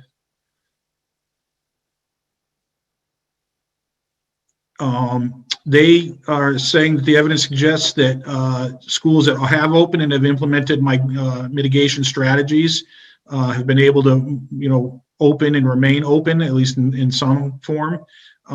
They talk about the operational strategy for in-person instruction is through an integrated package of mitigation components, which we all understand. They talk about the key aspects of it is consistent implementation of layered mitigation strategies, using the indicators of community transmission to reflect the community risk, using phased mitigation and learning modes based on those levels of community transmission. And they add that the extra levels that we're now starting to be able to take advantage of are testing to identify individuals and vaccinations for teachers and school staff as soon as the supply allows, which is new compared to what we were talking about back in August and September. So they talk about those layered mitigation strategies. And again, this is a review for a lot of us, but the universal and correct use of masks, physical distancing, hand washing and respiratory etiquette, cleaning and maintaining our facilities, and contact tracing, all things that we have been implementing since September when we got back. And again, it jives. They're saying if you do these things, you have the best chance of staying open and getting open and staying open, and we've been evidence of that. So the two big ones that they really emphasize is the universal and correct use of masks and the physical distancing of at least 6 feet, which should be maximized to the greatest extent possible. And the schools should have policies and implement structural interventions to promote that physical distancing of at least 6 feet between people. And they talk about cohorting and potting along with that distancing. And then one of the things they talk about is making sure that we focus on the indicators of community transmission, and given that the likely associations between levels of community transmission and risk of exposure in schools. A first step is determining when and how it's safe to reopen involves assessing the level of community transmission and keeping an eye on that. They recommend using 2 measures of community burden to determine the level of risk. It's the total of new cases per 100,000 persons in the past 7 days, and a percentage of the nucleic acid amplification tests, which include the PCR tests, which we have been talking about quite a bit over the months. So their strata for evaluating risk is blue is low, yellow is moderate, orange is substantial, and red is high. And you can see here that the measures of the 2 metrics that would qualify to be in one or the other of those strata. Again, these are numbers that, the indicators are the ones we've been talking about since September. The numbers here might be a little different than the ones that the state has used or that we've used, but it's the same general idea. Using these 2 measures, depending on where you are, it will tell you if you are in, low, moderate, substantial, or high. Go ahead to the next slide. And then based on where you are, they have suggestions on what that means in terms of how you could reopen and have in-person learning. And they presented 2 different models here. Then the first one we're going to look at is a phased mitigation in schools that have implemented screening testing. So, we qualify in that regard now. We didn't too long ago, we do now. And with the screening testing and using those 2 metrics, if you are in blue or yellow, CDC is telling districts that you can be open for full in-person instruction, but you should be maintaining physical distancing of 6 feet or more to the greatest extent possible. Whereas if you are in the orange or red, you would be in hybrid learning mode or reduced attendance, and physical distancing of 6 feet or more would be required. So there's a distinction there about how many people you would have in the building. Would you be full in person or hybrid learning mode? And do you strive for 6 feet but give on it when you have to in order to get kids in the building in the way they call it, full in-person instruction, or if you're in that higher transmissible or higher risk area, they're telling you do not give on the 6 feet, stay at 6 feet because you're at that higher risk category. They look at it a little differently if we go to the next slide. If you're not doing screening testing, there's no difference at the lower risk levels. They still are suggesting that at blue and yellow, you should be considering being full in person and using 6 feet if possible. But if it's not, they're saying it's okay to go lower. You'll be okay, and you should give on the 6 feet in order to get more students in the building on a given day. The difference in the previous one is that if you're not doing screening testing and you are in the orange or red, at the elementary level, it's the same. You would go into a hybrid or reduced attendance, and you would not give on the 6 feet. That would be required. But at the middle and high schools, if you're in orange, instead of going into hybrid learning or reduced attendance, you would think about going into hybrid learning in reduced attendance for middle and the high schools if you're in orange. But if you were in red, they were telling you to consider going to virtual only instruction unless you can strictly implement all the mitigation strategies, and by doing so have few cases in the schools. They do say that if you have already opened for in-person instruction, it can remain open, but only if you strictly implement the mitigation strategies and have few cases in the school.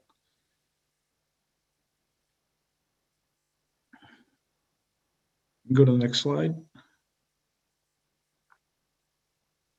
Is there a next slide? No, there's not. All right. So, like I said, you know, a lot of it is what we're familiar with.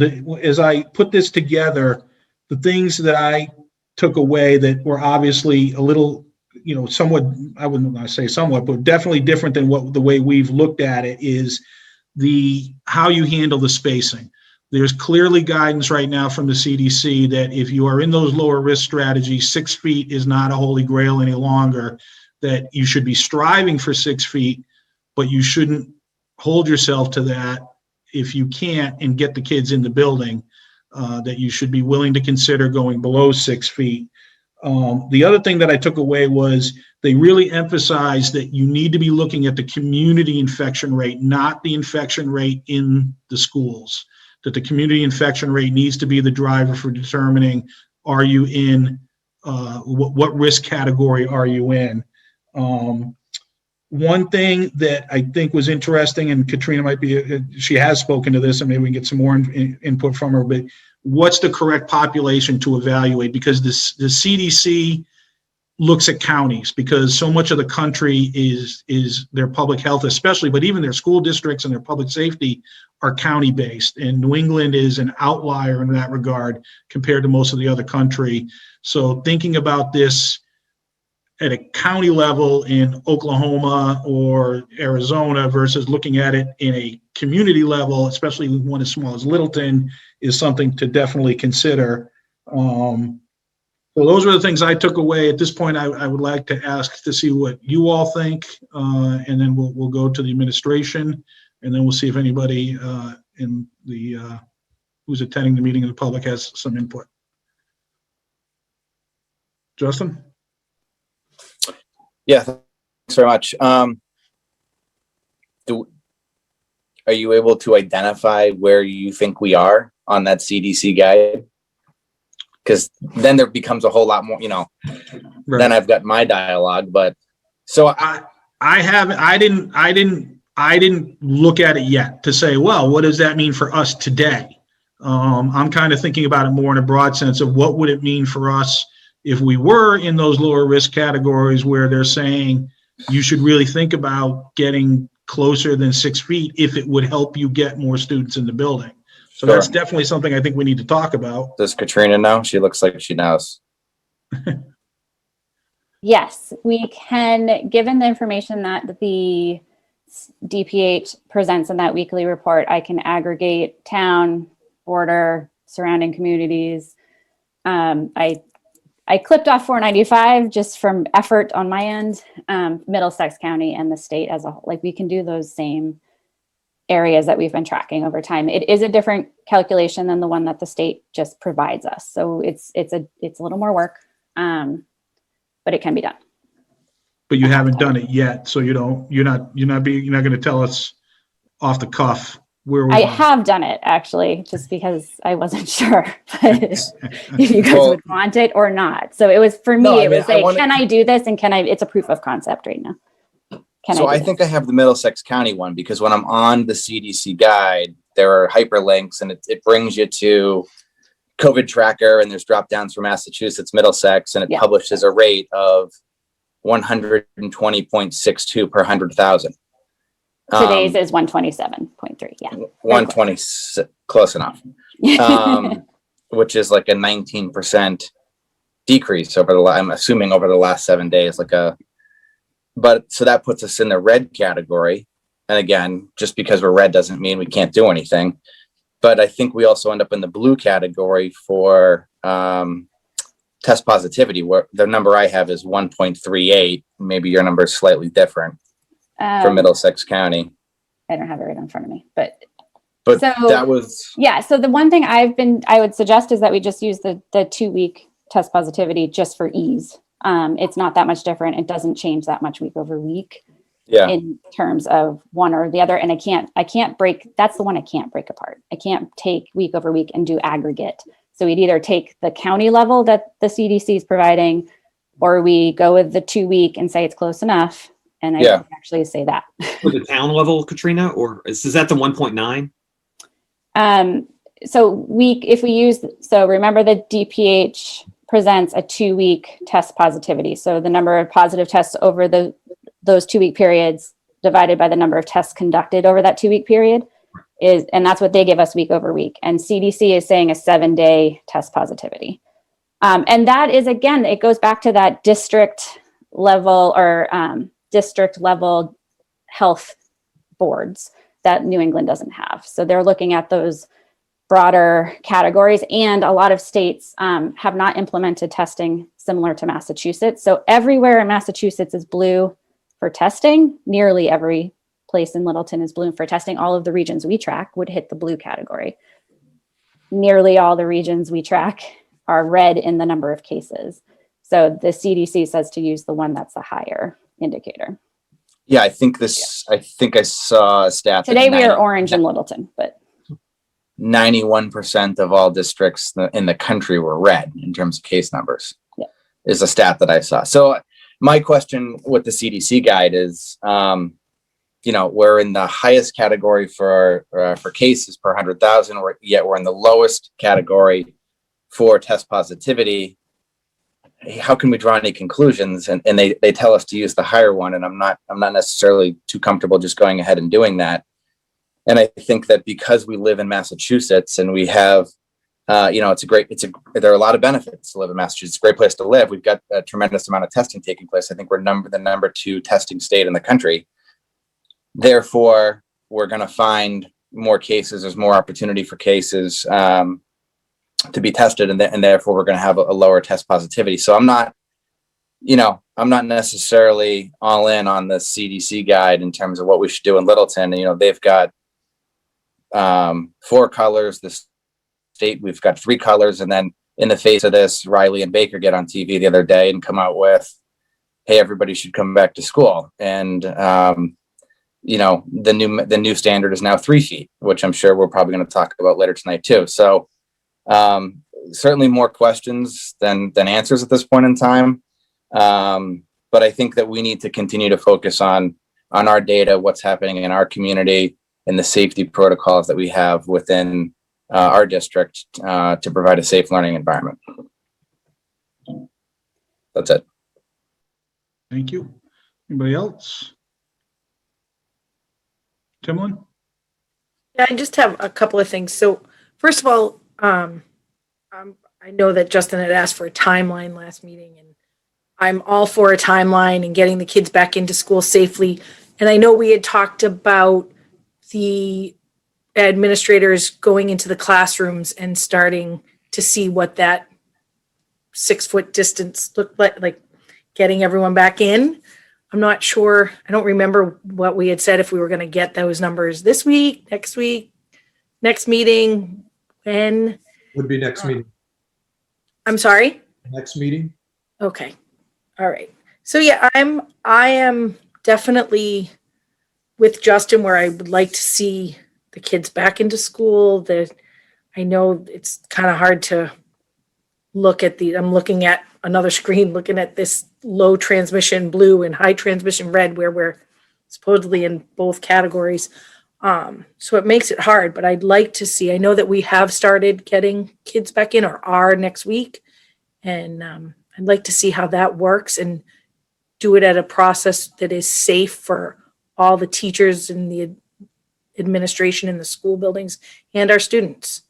But I definitely would like to know that footage in the classrooms before I make a decision on it. All right. Matt? Yeah, no, I would say I'm definitely in favor for getting more kids into the building as soon as we can. As far as not, to me, the CDC is still very important, the guidelines to me. I want to maintain as much distance as possible, keep as many mitigation strategies as we can. But yeah, I think that we really have to start seeing what we can do safely. And I really look forward to hearing from administration next week on their plan on getting more kids into school. All right, Brad? Yeah, like Matt's saying, the CDC matters. I mean, it's literally a center for disease control. It's I've had many people point out to me, and I've realized a lot over the last 8 months that I'm not a scientist. And so in some cases, I defer to people whose profession it is to control diseases. That said, like Justin, it seems to me that some of our data may be more precise than the CDC's data. So using their guidelines generally, in the spirit of their guidelines, without relying on county level data, just may make more sense. This is where the work we've been doing, and by we, I mean Katrina, over the last 7 months, and really tracking these data, it's going to pay off for us. It will give, having those data and being able to look at those trend lines and look at a town, contiguous towns, region, and seeing them all going in the same direction over weeks and weeks and weeks gives me more confidence. We're not dealing with such a small sample size that our town specific data may indicate. The other thing I would say though is as we think about, and we're all on record as saying we want more kids in more of the time across grade levels, is just noting that the CDC does suggest perhaps a tiered approach of getting some grades in earlier than others, or not moving in lockstep. That's something I think we've talked about before and we'll want to consider. And the other thing is that what we don't want to do is have people kind of whipsawed back and forth. We've heard a lot from the community about predictability and setting schedules. And so if we're making decisions based on our existence in a certain zone, I don't want us to be in that zone for a couple weeks before we can say now we can go, because I'd hate for us to think about having plans in place, implement a plan, and then pop back up to another zone. We've been able to be fairly predictable. And I think thoughtful as we've gone through this. I want us to continue that approach. I'm going to ask for some input from Dr. Clinch in a minute, but before I do, I want to get my 2 cents worth in. I think Justin made a great point. In the CDC, if you, like I say, we did a summary of the summary, but if you look at the report and you start drilling through it and get to the footnotes and stuff, they're not demanding that anybody who wants to use this guidance go at the county level. They admit that you might be well served looking at it at a different population to inform your decision making. So I think we need to keep that in mind. I definitely get what Justin's saying about how good can the guidance be if you're blue in one and red in another. That's really kind of gives you pause as to how valuable is that. I will also say that I am intrigued by their direction about the 6 feet versus 3 feet for a couple of reasons. One is the 6 feet, has served us well in a lot of ways. If we think about, obviously at 6 feet in Littleton, we've done well because we haven't seen in-school transmission at 6 feet. So that's been borne out, at least for this period of time, in our little, our little environment that we're working through. But it would probably be good to be able to make a determination based on, if the numbers keep dropping, if 3 feet or 4 feet or 5 feet, because and Timlin brought up a good point. Looking at the square footage would be able to help us. Maybe 3 feet isn't something we have to contemplate. Maybe at 4 feet or 5 feet, we're all the way in at the elementary level, or at the middle school level or the high school level. So that's going to be good information to have. But thinking about, because 6 feet is restrictive, we know we can't get them all in at 6 feet. Like that just, it's not going to work. We would need more space, more rooms, more staff. And that's not easily done. But I think it's interesting. And then, as somebody mentioned, the state is definitely making noise about 6 feet versus 3 feet. And we're going to hear more about that in the next week or two. It'll be interesting to see how that is brought down from on high, and what impact that has on all the districts across the Commonwealth. So I don't think that we need to run ahead of this. I think that our time frame for working through our process is going to dovetail pretty tightly with what the state is asking for, because when they talked about, or Commissioner Riley and Governor Baker talked about conceivably dictating different terms, their time frame that they were projecting was March and April. It wasn't tomorrow.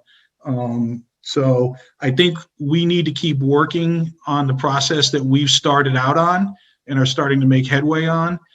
I also, to Brad's point, I don't want us to create a model that all of a sudden we've backed ourselves into a corner where, because we agreed to it, we have to go in or we have to go out. I think this is guidance. I think it could help us. And I think we should continue to evaluate it in the terms of what we're seeing in Littleton. And I had a different way of looking at this when I was putting this together. And literally one afternoon while I was doing it, Riley said something and then Baker said something. I'm like, well, the CDC might mean nothing to us in the next 2 or 3 weeks, right? Because it could be usurped by our own state level government. So there's a lot going on. It's difficult I know people are definitely want to see progress. We do too. And some people are thinking that this was well, just go to 3 feet. That's what the CDC is saying. Well, it's not what the CDC is saying. They're saying go to 3 feet in certain conditions if you can't do 6 feet. And then you've got the state coming in on top of that. So, it's difficult. It's difficult to keep all those things aligned and try to use it to inform our own best decisions and turn on a dime at the same time. So that's kind of where I'm at. I think it's definitely worth taking a look at and keeping an eye on. I'm very curious to see what the state comes back with.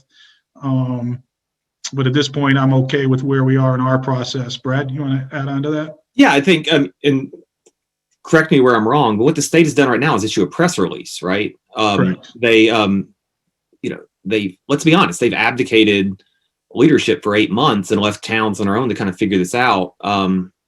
Now they're coming in and saying, here's what you should be doing without actually telling us what to do, and without respecting the bargaining process. Like we're talking about, we should consider what if we can go under 6 feet or what that means. But we bargained 6 feet, and if we're gonna go below that, we're gonna work with our partners and try to figure it out. Unless the governor is going to claim the authority to wipe all these contracts aside, it's very complicated, and I don't think the governor's office clarified anything this week with what they did. It's I'm personally frustrated, even though what they're saying are the exact same things we want to work for. We were all on the record saying we all want more kids in more school more of the time, preferably eventually all the time. But it was a press release. Yeah. Yeah. And we usually agree on all this stuff.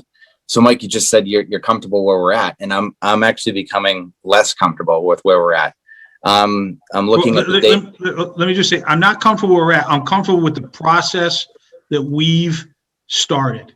And and I feel like, and I just want to make sure I'm clear, my point was clear, that the process I'm good with. I'm looking for progress. I think we can make progress. And I don't think we're trailing the curve of the progress that the state looks like they're almost going to demand, because our timeline for what we're trying to do seems like it's dovetailing with their timeline based on, as Brad said, one press release. An important one that it was, but I'm feeling like the school year ends mid-June. Here we are, next week is March. If we're going to meet every other week, we have 2 meetings, and then it's April. And by then the state possibly may have mandated that it's a full return to school. And here we are looking at our own data with a terrific test positivity in town, pooled testing. We're back, under 25 cases in the entire town. I'll be honest with you. I mean, hindsight being 2020, I don't know if anybody else feels this way, and I don't want to make anybody feel bad, but we could have started the year fully in person. We didn't have the guts to make that call because we didn't know what was going to come. We all feared that the second wave was going to come, and it was going to come fast and furious, and we didn't want to put anybody in harm's way. But if you look at what happened, we really could have been in school full time, probably through October. And as I look at the data falling down fast, I mean, it's like a rock, these cases that are coming down. I feel like we need to get in a position to, just like we shut school down March at the drop of a hat, I think we need to get prepared to open school up at the drop of a hat when we are comfortable. One of the things that we haven't done is picked any data, any metrics to say, well, when we get here, we're going to do this. We've never done that. It's always been a guts. And it's always been what the gut tells you. And what the gut tells me now is that we need to get prepared in the next couple of weeks to go K-5 full time, because the data is going to support that. That I feel very strongly that in the next couple of weeks, we will be cheating our students and our families by not bringing them back in full time. All right, Matt. Yeah, I think, reflecting on how we started the school year, like you said, it's definitely hindsight is 2020, but I do think that we did the responsible thing in the fall to make sure we didn't rush into something, because we didn't know. We didn't know what was going to happen, and it's proved that, we could have probably done a little bit more, but I certainly don't regret any part of the process that we've gone through this year. I look at other towns and cities, my own district hasn't even had a hybrid this year. They've been fully remote. So I think that we've been doing a lot of great things. And like you said, Mike, I'm going to trust the process. I think that it's probably, we're going to get kids in more days this year. I'm hoping to get them, if we could get them in 5 days, that'd be great. But I think we have a plan, and I think we got to stick with that.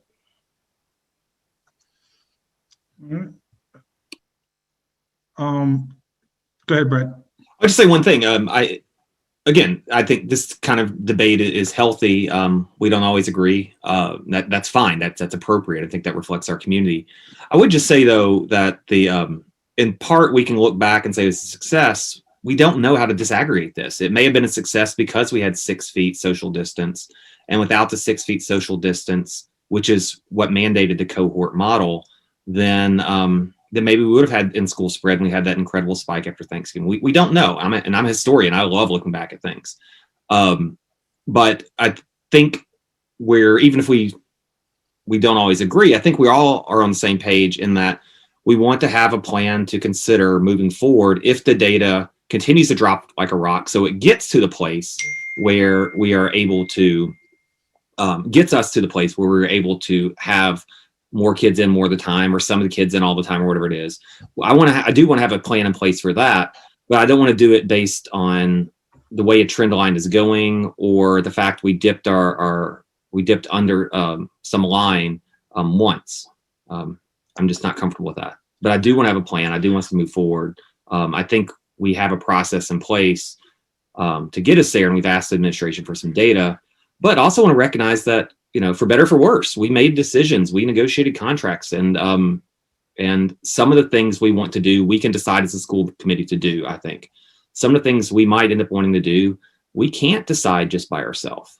And that's just the reality of our situation, unless the governor comes in and actually makes a decision and gets legal authority to tell us what to do. I got a couple comments.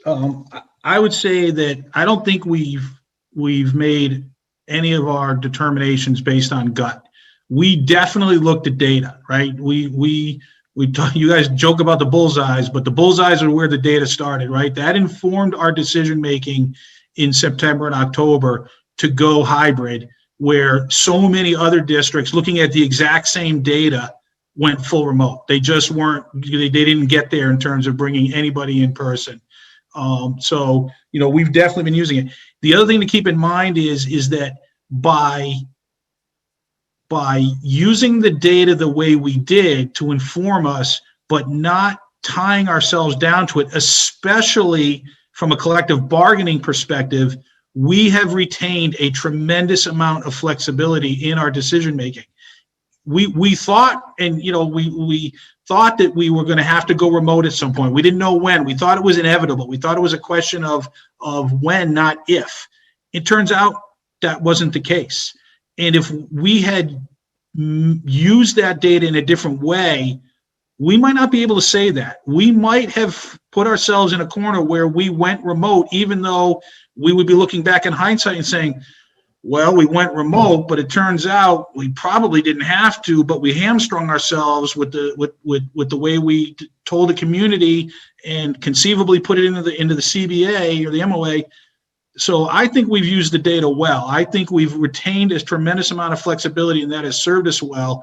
And I think that my goal is to continue to retain that flexibility and not put us in a position where one thing that if we get somewhere, it gets taken away from us because of the way we decided that we wanted to do it. And because we got ourselves in a hurry, I want to be careful that we don't make rash decisions that we come to regret later, because the short-term benefit we got gets taken away because we didn't look far enough ahead and take our time to get it right. We are not where we were in September and October. We're getting there, and I'm confident that by April or May, and maybe hopefully earlier, we will be, but the trends are good, but the numbers are not good. They're just not as bad as they were in November, December, and January. They're not where they were in September and October. If we were where they were in September and October, we'd be having a different discussion about today and next week, I feel, personally. Mike, there are 20 cases in the entire town over the last 14 days. We had weeks where we had 1, 0, 2 in September and October. And that's when we should have been full time. So 2 to 20 is 200% more. I mean, right, more than that. It's like 2,000% more.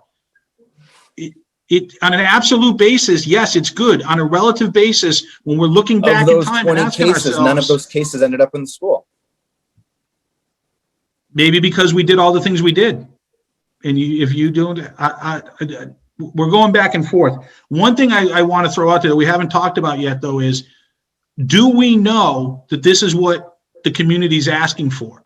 Do we know that if we open the doors and told them they can come back, that how many of them are going to come back? Because that's going to inform our decision too. The distancing that we might need may not be as much as we think if we offer this, and some families are like, no, we would rather be full remote than go in 4 or 5 days a week rather than 2. So I think we need to get that information. Agreed. I think we need that information as soon as possible. I don't know if we need a motion or a vote, but I would love for us to survey our families because if I've seen other towns do it, they've actually sent surveys out to say that if Riley gets his way, our only choice is going to be they're taking hybrid off the table.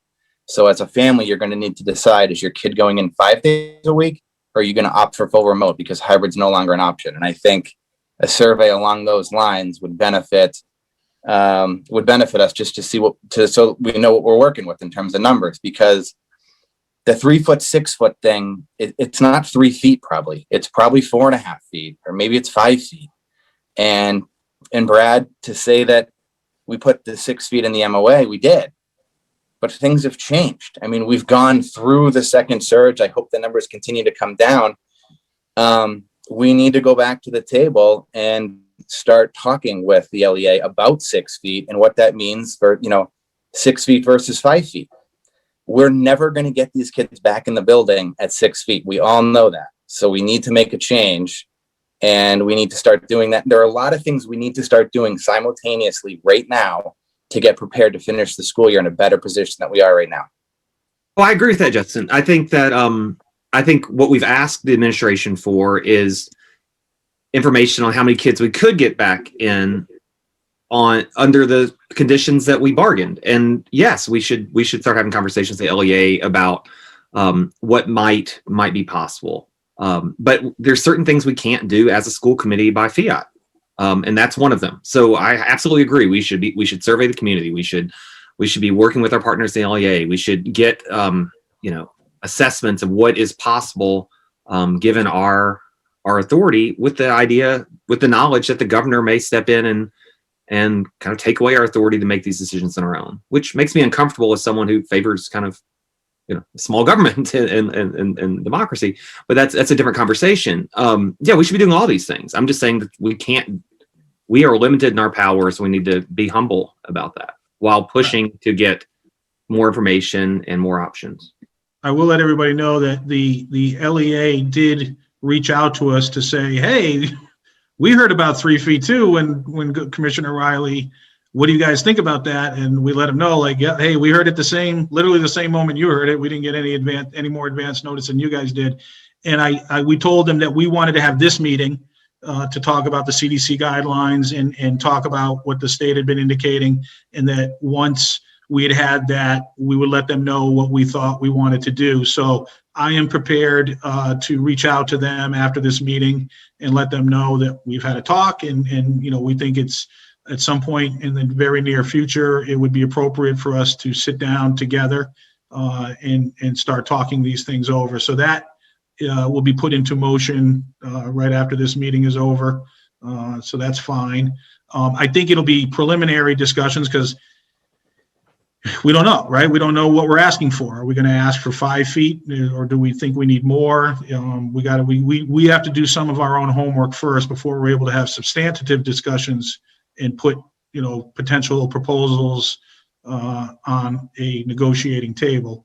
But we can certainly let them know that we are working towards that, and that they should be prepared to meet with us in that regard, which I think they've indicated they think that's coming. So Dr. Clenchey, do you have any thoughts about that, the survey that we're talking about, timing? Yeah, I actually have a number of thoughts. First of all, we all want the same thing. We want to have our students come back to in-person instruction as much as possible, providing it's a safe environment for students and staff. And I really have to say that it's really good to reflect. I think it's important to reflect, but I think there comes a point in time where it's counterproductive to go back into September and continue to debate whether we should have done something else. We work with data. Every decision we made in this district since this pandemic has started, we use data. I'm not wired to use gut reactions. And I don't think the school committee used gut reactions in any of the decisions that we made since the beginning of the pandemic. So I know what everybody wants, but we also have to realize that over 500,000 people in this nation have died of COVID-19. There's not enough conversation that happens about all of the people that are having lifelong side effects from this disease. So I just want to be cautious that we have context, complete context when we have these discussions. I want to piggyback on what Katrina said as well. And it's spelled out in the CDC document. And I'm not saying the CDC document is the end all, but it does have some good information in there. Working on 2 weeks of data and wanting to make decisions on the basis of 2 weeks data is not sound. We need at least 4 to 6 weeks of data, consistent data, to make a significant move into increasing in-person instruction either to 80% or 100%. And again, we may not have that choice in 2 weeks. It really depends on what the Department of Education does and whether or not they make a decision to put a full return K-5 as part of the regulations. Regulations are laws. And it's no different than mandating 180 days of school a year. It's no different than mandating the number of hours of instruction a year. It is something that is required. It has to be followed. When I think about what we're doing, we are on the right track. And please remember that we are ahead of most of the districts in this state. We have the data to show it. And we are now going into different phases. We've been working on phase 1. And phase 1 involved having our staff and administrators work with our families and identify students that could benefit from more in-person time. As of Monday, March 1st, we will have 79 more students attending in person more often than they are now. Okay, our grade 1 to 5. I think that's a pretty good, significant move for phase 1 of increasing in-person instruction for our hybrid learners. We are working on phase 2. We had agreed last meeting that we were charged, the administration was charged with taking a look at our configurations within our classrooms and determining what social distance would be required to have 80% of our students back on a given day using a 5 cohort model. We're doing that. And we're also thinking about what does full in-person return look like in terms of physical distancing? Because again, in 2 weeks, we don't know what's going to happen. And we have to be prepared. But again, if for some reason we still have the flexibility to work together as a school committee, administration, and community to determine what's safe for our students and staff, I really believe the phased-in approach is the most appropriate way to do this. And I would hate to see anybody jump on the bandwagon to use 2 weeks of data to make this decision. I just don't think that's sound. I'm going to be completely honest with you. So next meeting, we will have it all mapped out for that 5 cohort model with 80% of our students, grades 1 to 5 in school. And we're going to take a look at the physical distancing that we can attain with that kind of configuration. It's interesting. I mean, this is intriguing and frustrating. I mean, we are charged with a responsibility from June on to come up with 3 learning models and be able to pivot when necessary. And we've done a good job at that.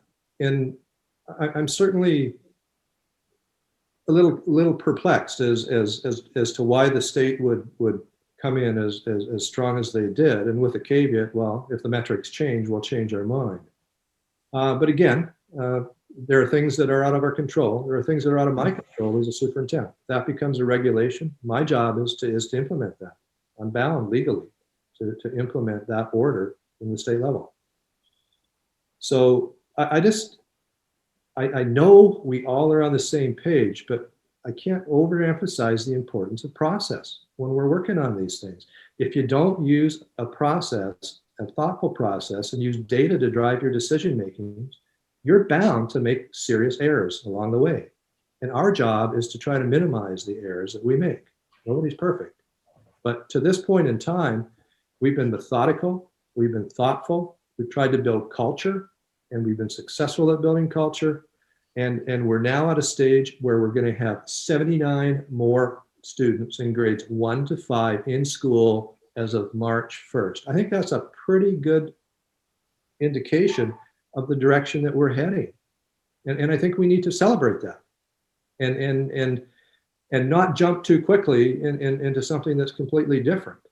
Again, I mean, we can continue to have a healthy debate, try to figure out what's best. And I agree, at some point in time, we do need to do a survey and see what our families want to do But I also have to disclose to you that if we were faced with going to a full in-person return, it's not as easy to just say, oh yeah, if you don't want to go full in person, you can go remote, because we don't have the staff to do that.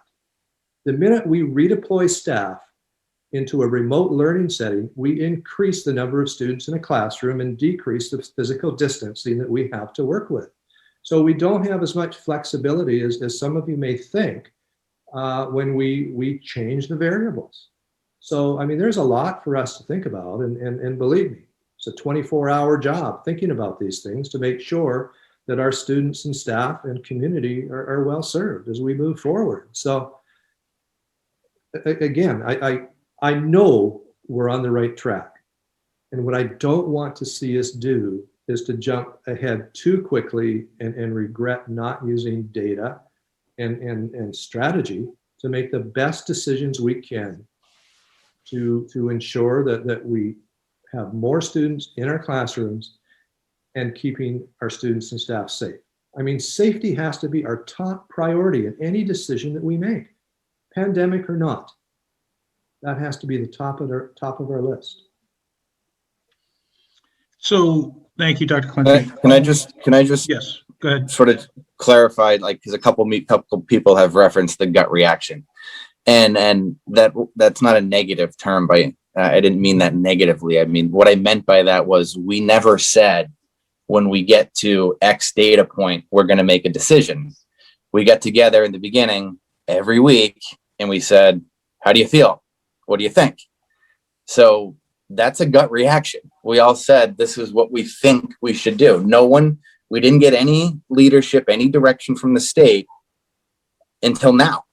They left us to our own, and now they're stepping up and saying, you need to do more.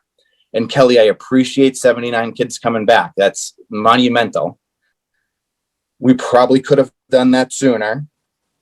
And we probably still only have 40% of our hybrid population attending 2 days a week of in-person instruction. And I am not looking at 2 weeks of data. You wanted 6 or 8 weeks of data. The data since the first or second week of January has shown that the numbers have been improving drastically. That was the high. Here we are, the end of February. And I'm not suggesting that we are full in person Monday.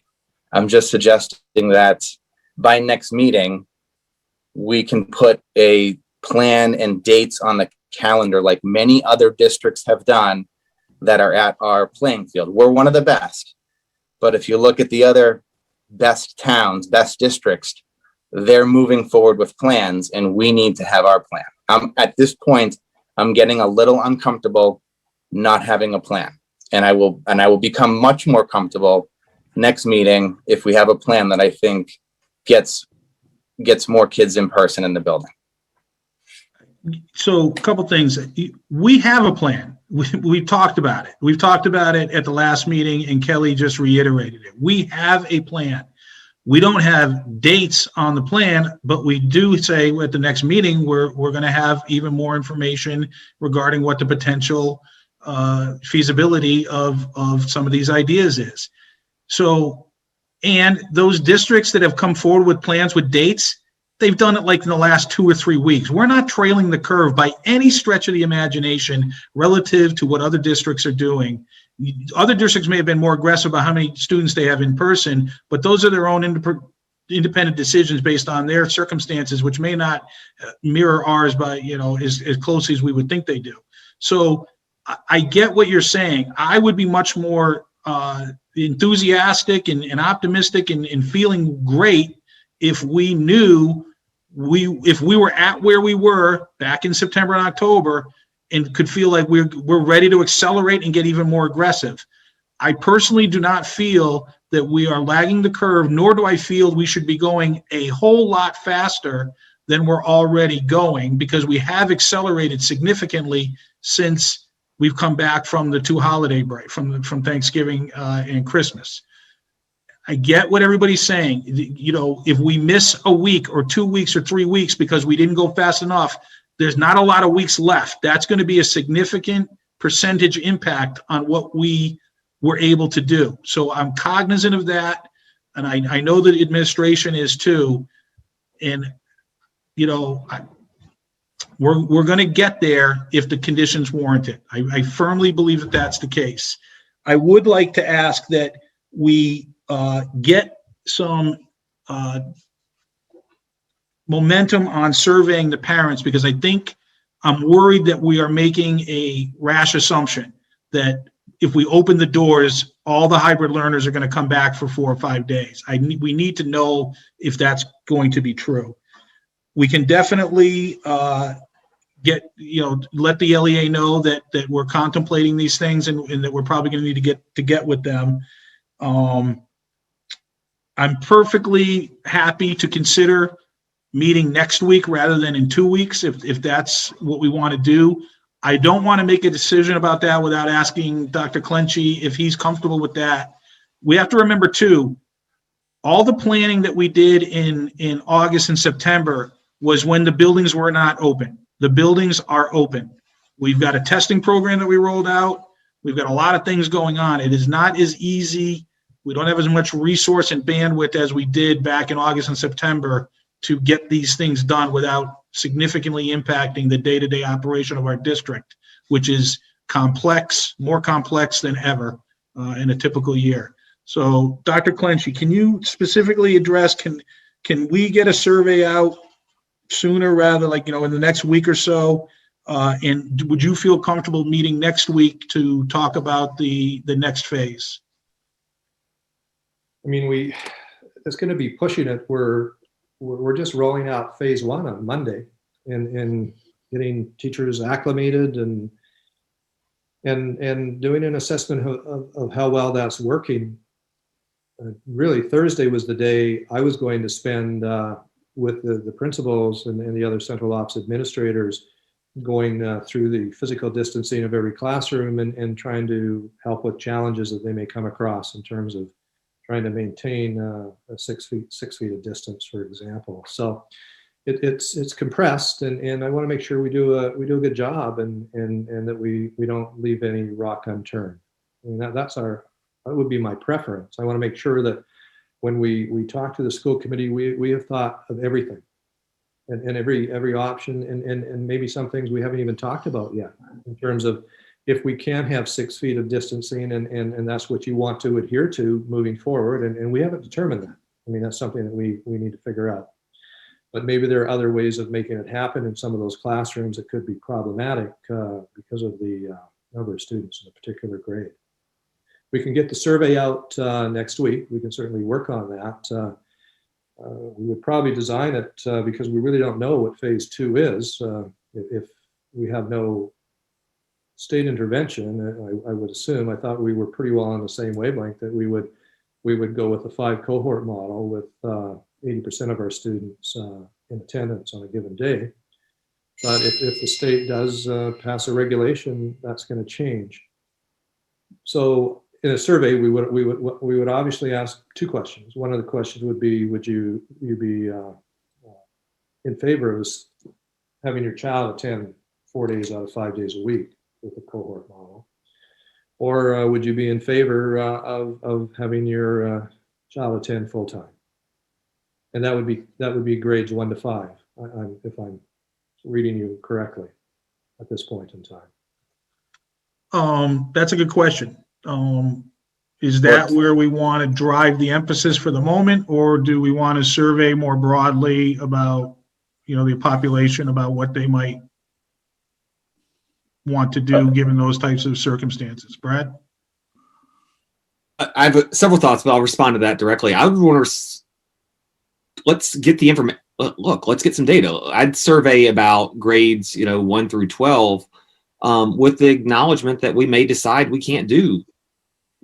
We've heard from the principals that middle school and high school is just much more complicated, absent a directive and changes from the governor. We may not be able to do everything we want to at those levels, but I would still want to hear from the parents, and we may just have to say we can't do it, or we're going to prioritize the lower levels. But if we're asking questions, let's ask questions. I have other thoughts, but if you want to talk only about the survey now, I'll wait. Let's deal with that, and then we'll circle back. Justin? Yeah, so if this, I would imagine that the survey is going to ask the same questions no matter what grade you're in, 1 through 12, I guess, is do you want more in-person instruction, and are you comfortable with in-person instruction at less than 6 feet? I know that at the middle school and the high school, you start moving around and that type of stuff. But if it's as simply as just sending roughly the same survey to more people, we might as well go ahead and do that so we have the data. But I would suggest that we sort of follow the lead with some of these other districts that are just slightly ahead of us and prioritizing K through 5 and start with a plan there, like a hybrid plus plan with 4 days a week, or what does it look like at 5 days a week? What sort of distancing do you need? And if we get any traction there with the parents and the LEA and then we move on to the middle school and then the high school. That seems to be sort of the consensus among districts in Massachusetts as to what's taking place. All right. Brad? Yeah, and I think that's also consistent with the CDC says. If you have to prioritize a group, you prioritize K through 5 or 1 through 5. I'm not an expert in what all the other towns are doing. I know some have plans.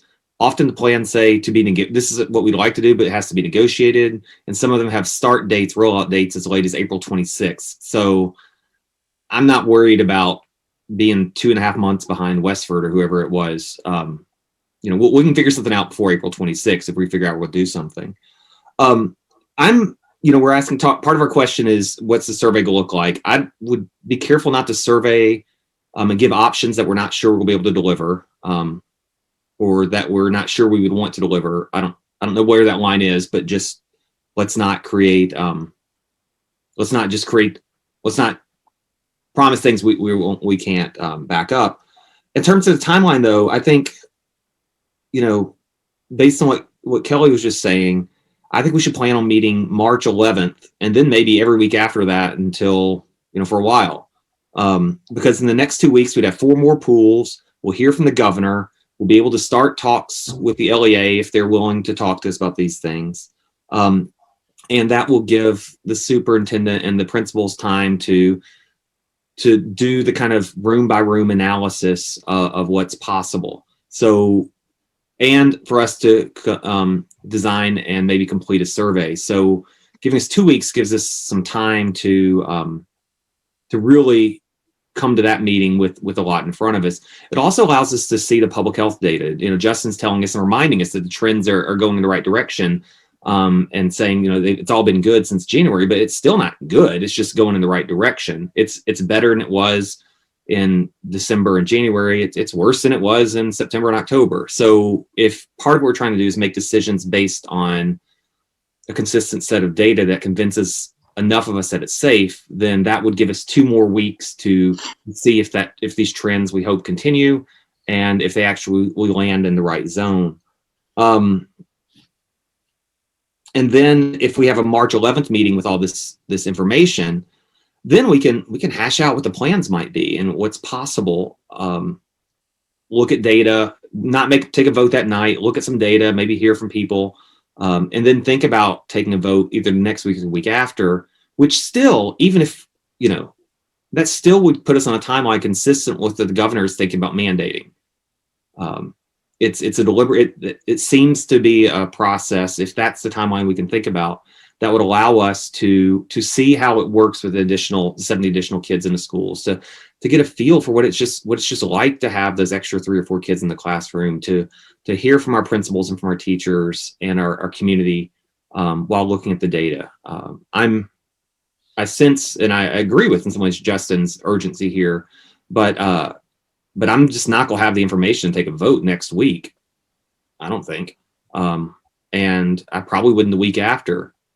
But by the time the week after that, I probably will. And if we can make a decision to have a different phase to implement, whether it's a 5 cohort model where, 4 days on, 1 day off, or whether it's more aggressive than that, and we can implement it the first-ish week in April or after that, then we get 2.5 months in that model, 2 months in that model, which is going back to September is certainly better than we thought we would have been back then, and I think is a fair process. I think what I'd like to do is, based on what I'm hearing, is I think it would be appropriate to wait to meet again, not next week, but the week after, as we're currently scheduled. This will allow us to get a survey done and out and returned and looked at so that we have some information. It will let Dr. Clenchey and his staff finish up with introducing the 80 students and then be ready to move forward again. It also gives us time to meet with the LEA and have an exchange of thoughts, at least. And then I agree with Brad. I think, meeting week by week after that. I would also say that what we thought we were going to do was on March 18th. That's our public budget hearing. Typically, we would not schedule a whole lot more on the agenda. But I will say this, I think the budget discussion is going to go very straightforwardly. So I don't think it's asking too much of us as a group to get that done with early in the meeting. And then we can add this type of discussion right onto the agenda and keep our momentum going forward. So the only respite that we're asking, that we're going to give is for the next week. And then we'll continue to move forward on a week by week basis until we think we're done. And can take another respite if that's even possible. So I think that's the way I would like us to go, unless there's any significant objection by that we can't get to consensus on that. I think you covered all the points there. I mean, March 11th, 2 weeks is fine. There's no sense in having a meeting next week if we don't have any of the work done. So 2 weeks from now, if we can have a presentation on a plan or plans to get more kids in the building, have the survey results back, and I would encourage us to talk with the LEA. We don't know what we need to negotiate, but we certainly know what we're surveying, and we need to start the conversation with, should we get results from the community that folks want more in-person instruction? How are we going to do this with them?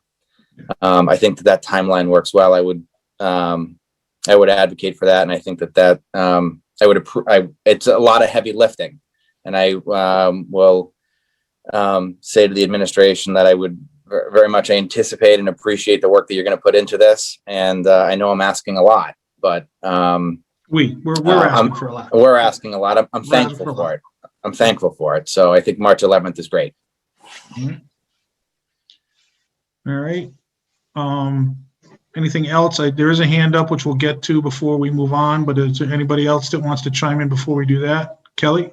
Well, go ahead. Yeah, Brad, you've had enough. Kelly, go ahead. I was going to say Kelly wants to speak. That was my comment. Thank you, Brad.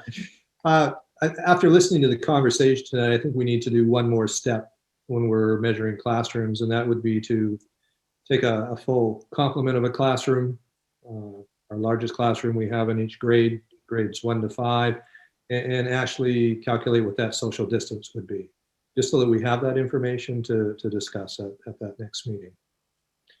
Okay. So principals, if you have any questions, please ask, but I know we're setting up some classrooms with the 80%, but we're going to have to make sure we have enough desks to hit the largest classroom in each grade, 1 to 5, and we can do a measure on physical distance as well.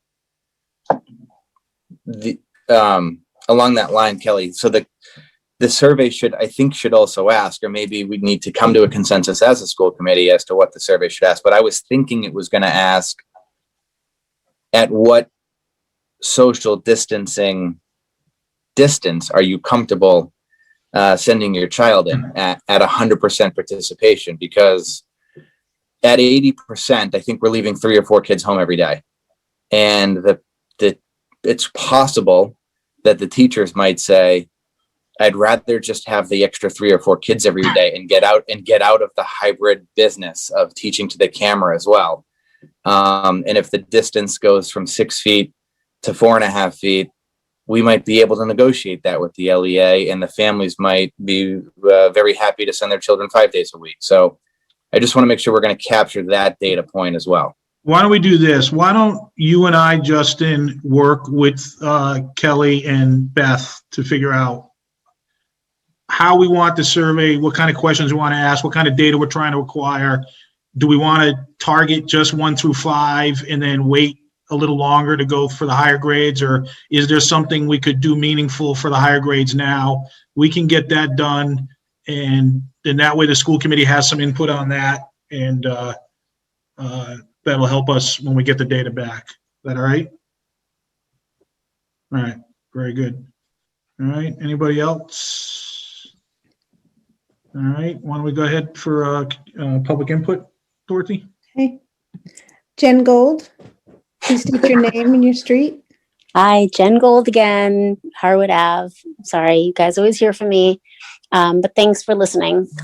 So a couple of things. This has been really, really helpful to listen to, and thank you for you guys talking about plans and surveys. I think the idea of a survey is a long time coming, and I appreciate that it takes a while to get there. And I also appreciate that it takes a while to frame this survey in the right way. You guys were just talking about a minute ago.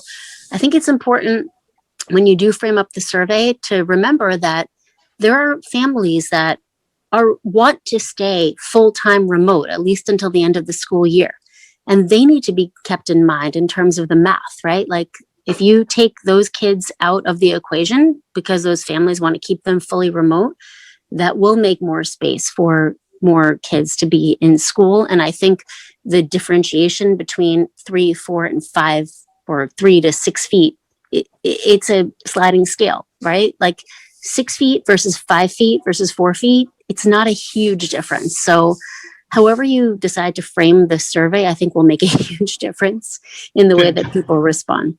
Before you go on, can I just clarify specifically about that? So one thing we didn't mention was that the information from the state, from Commissioner Riley and Governor Baker, was explicit that anything that they do would still allow for families that want to remain remote to remain remote. So that's important to keep in mind. Exactly. And one more thing is, I apologize, we weren't explicit. Everything we've talked about tonight about full return is for the current hybrid learners. The people that want to be remote will be remote.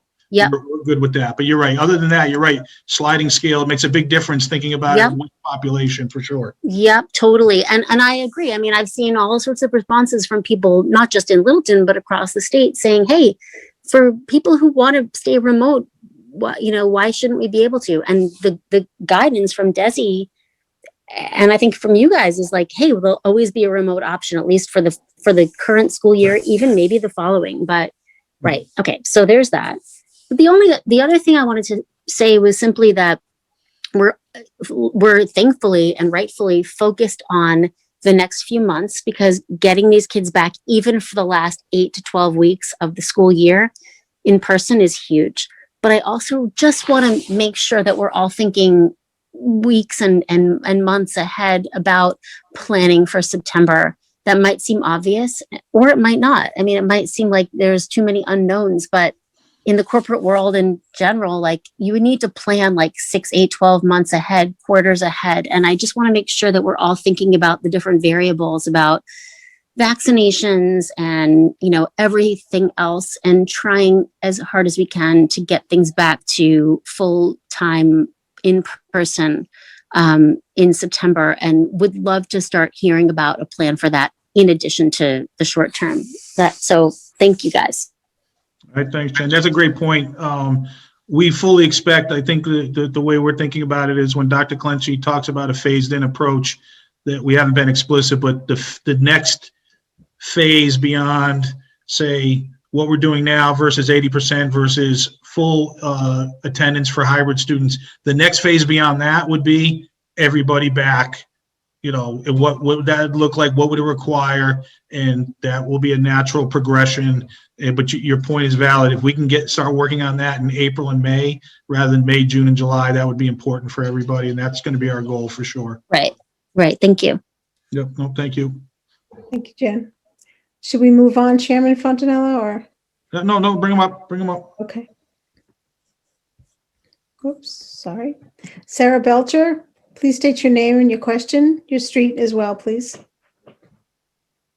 Hi, Sarah Belcher, 14 Whitetail Way. I just had a question about when you're thinking about, the plan for bringing everybody back in person. Have you thought about outdoor learning as an option? Yeah, even if we didn't change our current hybrid model, we would definitely be, we're planning on taking advantage of outdoors as much as we were able to, or at least as much as we were able to in the fall. We would be looking to do the exact same thing, if not more, in the spring when the weather turns and supports that. Okay, thank you. Thank you. Brad? And that's one thing that if we are able to get more kids in the building, everything's complicated, right? It's not just classroom, it's also lunchrooms and other things. And if I understand the studies correctly, the unmasked time is when there's a much greater risk of transmission. So, planning to the degree we can for outdoor lunches and things like that, we want to maximize outdoor space, especially if we're talking about a late March or early April implementation of additional phases.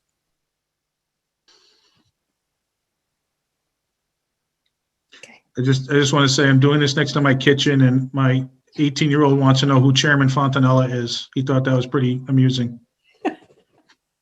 I said, I don't know. I honestly don't know who that guy is. John Cruzwick, please state your name, your question, and your street, please. It's John Kurzwick, 171 Hartwell. I appreciate the board tackling this issue. This is really important to make sure we can get the kids into school. One of the things I haven't quite heard, or is not quite clear on the goal, my position would be that we need to state a goal and, a specific goal. And to me, it seems like we should have something along the lines of, by April 1st or April 20th, any Littleton student that wants to attend 5 days a week should have the right to attend 5 days a week. And we're going to find a way to make that happen. That seems like what the goal should be. I understand that there's a lot of questions about safety. And when I look at safety, and we're not going to bridge the gap on safety tonight, but I have a bunch of data points that I look at and I say, wait a second. How come, for instance, we have New England Journal of Medicine. They looked at Sweden. They never shut down for under 16. They never shut down. No masks. And they looked at how many kids died. No kids died. 1.9 million kids, no deaths. They looked at how many kids went to hospital. 16. 2 of them had cancer. 1 of them had a blood disorder. They were already relatively sick kids.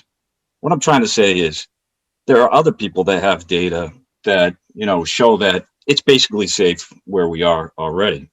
We look at what Florida did. Florida, my understanding, and I was shocked when I heard it, but I believe they basically set the goal that said anybody that wants to be in school is allowed to be in school. So maybe somebody should check into that. Let's see. There's a couple other points. The last point I wanted to make is, the risk is going down with time. I mean, I think we can agree to that, right? As vaccination goes up, we're going to have increasing immunity. And of course, there's going to be natural immunity as well that's increasing. So to me, I think safety is something we have to be concerned with, but we also have to collect data that shows, that is not just this, oh my God, if the kids come back, it's a bioreactor and, we're all going to drop dead. I think we have a bunch of natural experiments that show, it's safe. So I agree with the idea of, sending out a survey, but I also think, we should set a goal. We should put a stick in the sand that says, sometime in April, anybody that wants to go back to school can go back to school. So that's my piece on that. Thank you. All right. Thank you, John. Thank you, John. Carrie Cusick, please state your name, your street, and your question, please.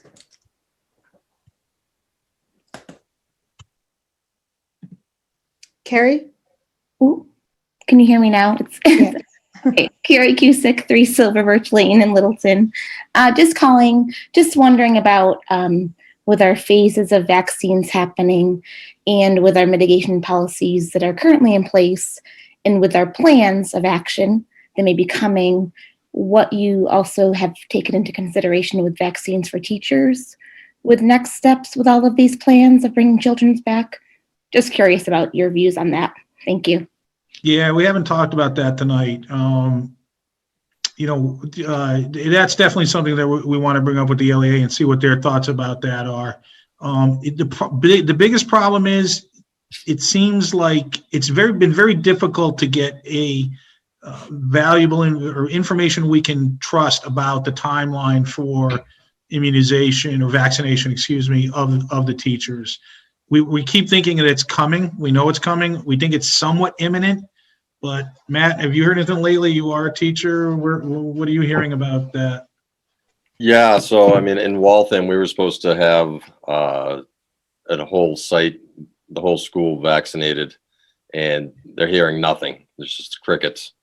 So they had expected a couple months ago. They thought by the end of February, and it's just they're not hearing anything from the state or Commissioner Riley at this time. So.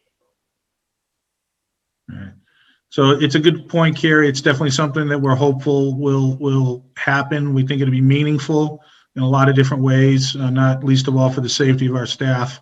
But we're just going to kind of keep waiting to see exactly when that's going to transpire and what the impact would be on what we're able to do. Thank you. Yep, Mike, can I make a comment on that vaccine? Yeah. Yep.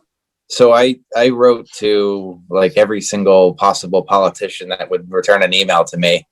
And surprisingly, I heard back from almost everyone. It was kind of an incredible experience, but they all kind of said the same thing. And during Baker's press conference, he was asked the direct question of why aren't you vaccinating teachers? Why aren't you prioritizing them? And other states are. I mean, he's being put on the spot. I mean, that's a tough question to answer. And all the emails I got back say that basically Baker's going to stick to his guns and he's prioritized the vaccine based upon preservation of life. So I just think that we need to be prepared as a community. The teachers aren't going to jump the line. They're going to be at the end of phase 2. We're working through it pretty quickly. There's like over 200,000 working towards 300,000 vaccines a week in Massachusetts. Baker was saying that we're, the number 1 vaccinating state in terms of per capita, over 5 million. So, I mean, we're making significant progress. The teachers are going to have their chance. It's going to be soon, but we're probably going to need to get the kids back in the class. The numbers are probably going to be safe enough. We're probably going to need to get the kids back in the classroom at a greater density before everyone's had an opportunity to be vaccinated, is my take on that situation. All right. Thank you, Justin. All right. Anybody else? Oh, one We more. have another question. Yes. Yep. Lynn. Hi. Hi. Yep. You there? Hi. It's Lynn, Patazzawicki, 6 Crestview Road. I just was curious, do each of the school and classrooms have those air filtration systems put in now? Yep. So every they do. classroom has. Every classroom has one. Yep. Oh, well, that's a good thing with spring rolling around and Yep. people being able to open up windows and have those air filtration systems. So that's at least that's a plus. It's not stagnant air. No, I mean, it's they've been in since, Steve, when did we get them in? By at least Christmas, right? Yeah, so they've been in since Christmas, and they'll continue to be beneficial when the windows go open, but the biggest impact has been from Christmas until we can open the windows. That's when will have been the most valuable, and it was a big deal to get those in there. That's helped us a lot. But we'll definitely keep them running when the windows are open. There's no reason not to, other than the electric bill. All right, great, thanks. All right, thank you, Lynn. No more questions. All right. All right, thank you. That was a good discussion, and I look forward to continuing in our upcoming meetings. But we do have a few more things to get through. Next is a draft calendar for the next school year.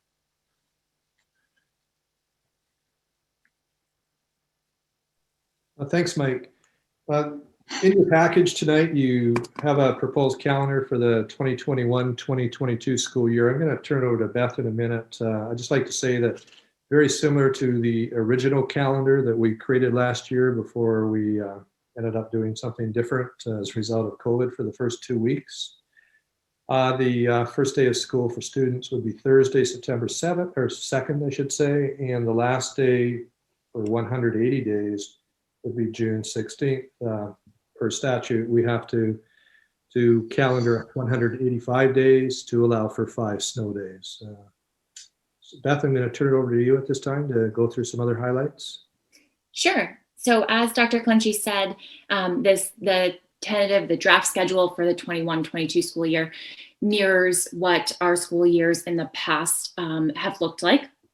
So start date of 9/1, as Dr. Clunchy just said, for staff, and then 9/2 for students, which allows us then, and I should specify 9/7 for preschool, which then indicates that the last day of school tentatively would be June 16th.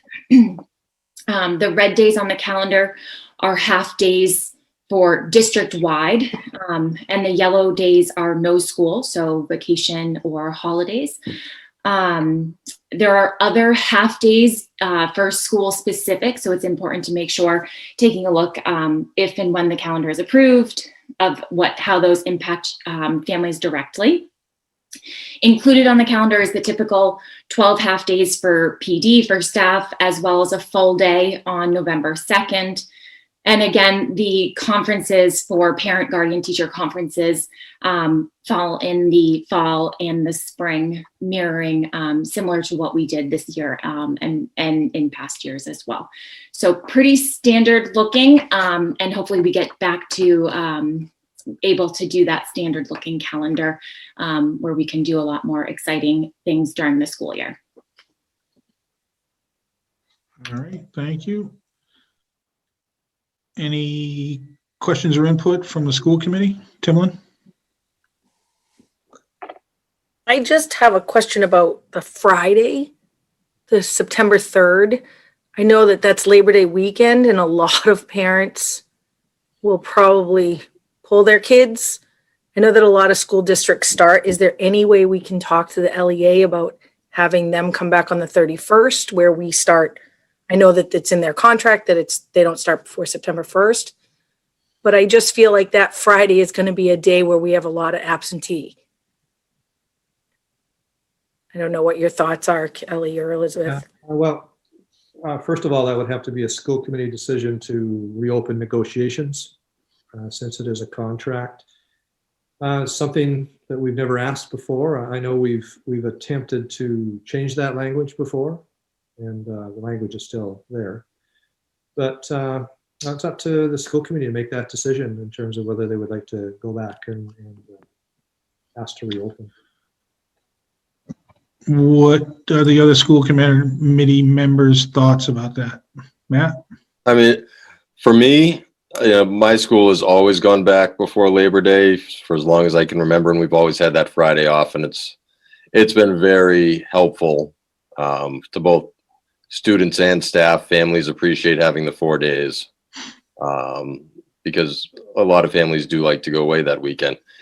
I don't know whether it's worth it to reopen negotiations at this point, but I would certainly support looking at that in the future. That maybe that's something that we could put in place. Right? Does it have to be negotiated like from here on out, or can it be just negotiated? We could certainly go back. We could certainly ask them if they would entertain a one-time exception for this school year. For some context, it used to be that we always started after Labor Day. It was written into the contract that we always started after Labor Day, and we really struggled with the calendar when Labor Day was the 6th or the 7th, or as far as deep as we could. it pushed us so far into January. We were able to negotiate that we would start before Labor Day, but not before September 1st, when, you know, the calendar makes it beneficial to do so. So we did make progress with the union on that. So we don't have to go back. We could go back and say, look, you know, can we make a tweak to this that we would put it in the contract and keep it moving forward, or we could try to just see if they would have, and they may entertain it because they might like the idea of having that 4-day weekend as well. So I don't think, I'm willing to bring it forward to them and see what they think, but either as a one-time exception or to see if they want to reevaluate how that language works.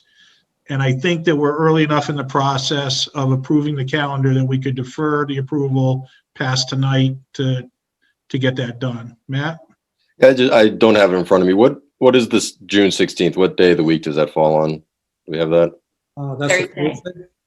A Thursday. It's kind of tight. I was going to say you could add it to the end of the school year, because June, lately, you know, September has been the warmer month past few years. You know, we had, especially 2019 when we were going in, they had that heat wave in September, and June has kind of been not as nice. So I would almost prefer to add the day on the end of the year if we were able to do that. But that's a thought too. Then we don't have to negotiate that. Right. So the only thing is, you know, we're kind of geared for remote if we have snow days. That if you do have a snow day, that would push you over the weekend. So that's just something to think about. If you were wanting to do that, we should probably do 2 days, because we would only have one student day. Right. Okay. So that would push us over there anyway. So Yeah. Oh, that's a good point. Yeah. That's a struggle I have, is I don't think it's a good idea to come back for one day in September for the students and then go back out again. So let's say that's not a good idea. We're not going to do that. But I would be willing to sit down with the union and ask them what their thoughts are about this. Agreed. You want to do that? All right. Let's do that, and then we'll table this for now and not entertain a motion and see if we tweak that. Is that all right, Kelly? You bet. Yep. Okay.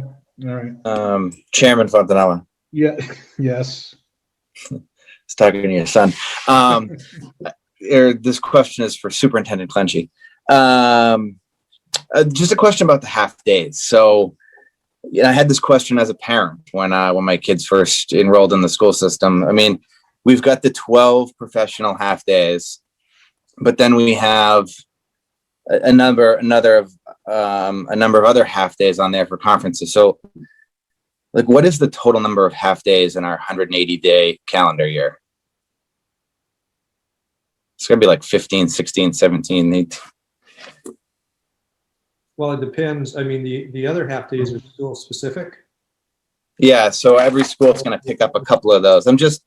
I guess my question is this a industry norm in the current times? That, I mean, you know, when I was a kid, you had a couple half days a year and you went to the pizza shop. I understand the kids are still going to the pizza shop. That's what everybody tells me.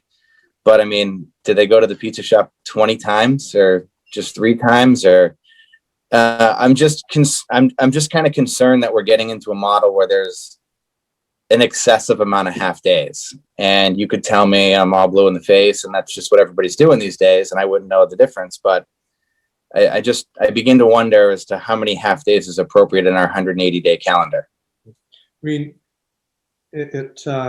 Justin, it's been common for, well, at least 25 years.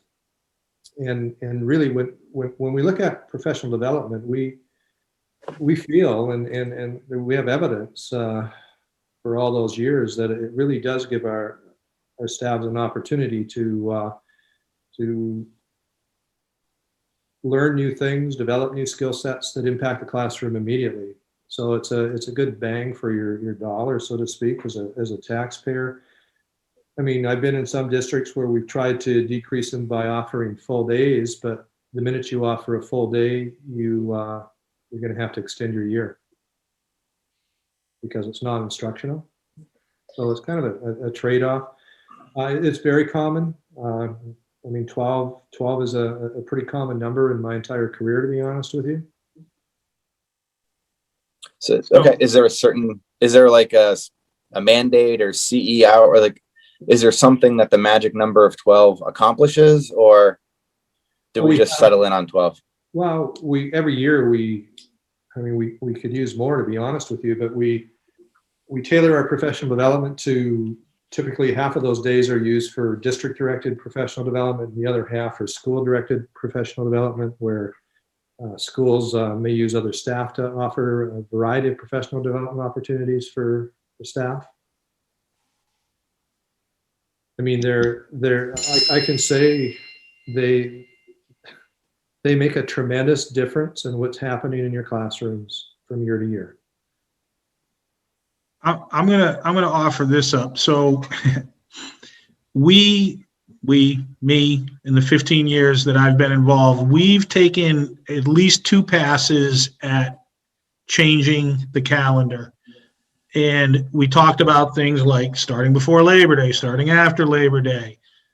Do we want all the religious holidays or none of the religious holidays? Do we want full day professional development or half day professional development? Do we want parent-teacher conferences or don't we want parent-teacher conferences? And when we've surveyed the community, there is zero consensus on any of that. Almost all of them are right down the middle. So you are going to anger someone if you make a significant change to any of those concepts of how the calendar works. But I think that when you talk about the half days, you need to look at it wholly with all of those issues, because like Dr. Clenchey said, listen, if you gave up the religious holidays, it would be easier to go to some full day professional development days and take away the half days, because you could extend the calendar and it's no longer than it already is because you got rid of some of these holidays. Or if you give up the parent-teacher conferences, now you don't have as many half days. So I think the next year's school committee, maybe it's time to take another grab at that brass ring and see what we can come up with. I think there's some good ideas. I'm a little frustrated that we haven't been able to, because all of those efforts came to naught. We didn't, as Beth said, this is the calendar. This is the calendar we use every year, plus or minus one day on either end of depending on how the holidays fall and all that kind of malarkey. So I personally have some things I would like to see done differently. But I think that we need to look at the calendar as a whole, and we can't, if you're going to do something like that, you got to start that in September. Well, actually, you could start it in the spring for the next year after that, looking to get it approved in the fall so that when the next calendar came up in February, you'd have all that stuff hashed out. And community input would be a major part of that effort, has to be. Okay. Yeah, we've learned this year that you're going to upset half the people no matter what you decide to do. In some ways, then it's easy, right? Then you just do what you think is best for the students and staff. So something to think about. Matt? Yeah, I just wanted to say, when I came on school committee 5 years ago, that was something that I wanted to look at, but I have seen the value in the professional development, coming from a district where you're not always giving a choice what your professional development is. Some of the PD that Littleton teachers get is outstanding, and it's one of the reasons why they're some of the best teachers in the state. That being said, personally, I would love to get rid of some religious holidays and throw in some to kind of get a mix of, both. Cut down on some of the half days and add a few full PD days. I would certainly be open to that, but I can't understate how valuable the PD is for the teachers in this town. And it is entirely conceivable that some of the ideas for the calendar would have to be impact bargained. So you need to keep that in mind. Not all of them, but some of them. So, all right. Well, I think we've talked about that enough. We're not going to vote on it tonight. That's fine. Mike, just keep in mind that Juneteenth is in the air as a holiday. We're not sure whether or not it's going to be offered. Okay. All right, so next on the agenda is the school committee meeting calendar for the next fiscal year, so to speak. So this calendar was designed to get back perhaps to a normal year where we meet every 2 weeks. So it was done with the assumption that we're going to be as close to normal as we can next year when we start the school year off. So typical format that we use, it doesn't deviate that much from year to year. Are there any questions? Anybody have any questions or input? That would be lovely if we could get back to a normal school committee schedule. I hope we can do it, but this isn't bad. If we have to meet every week, we'll just keep doing it. Yeah. Brad? Yeah, I agree with that. And I think at some point, as we're reconsidering models, we probably should talk about when we start meeting in person again. I personally like the idea that we can have 100-something people on a call and joining in, at their convenience.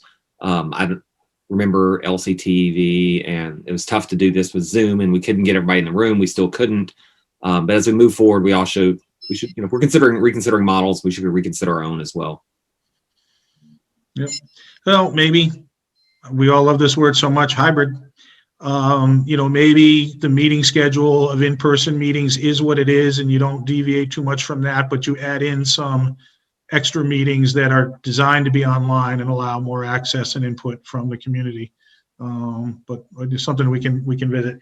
I honestly don't feel we need to vote the meeting schedule because we change it, right? We change it when we feel it's necessary. So we don't need to take a vote on that, but that's the tentative schedule. And Dorothy, you can do what you got to do with that, and knowing full well that we'll let you know when we got to change it. All right. All right. We are at the second official point in the meeting for input from interested citizens. This will probably be the last one tonight. If there's anybody that would like to get in front of the school committee, just use the raise your hand function. All right, seeing none, we'll go into subcommittee reports, PMBC, Timlin. Nothing to report. Okay, how about budget? Meeting next week to prep for the big budget hearing of the year, so. All right, excellent. Over that. Okay, how about the policy subcommittee? Nothing to report on that either. We went over some policies and they'll be put on the agenda for next week for first reading. Okay, how about CPAC, Brad? Nothing off the top of my head, except for I know that we are, Lynn, can you explain, like, some people are being surveyed, and do you want to talk a little bit about that?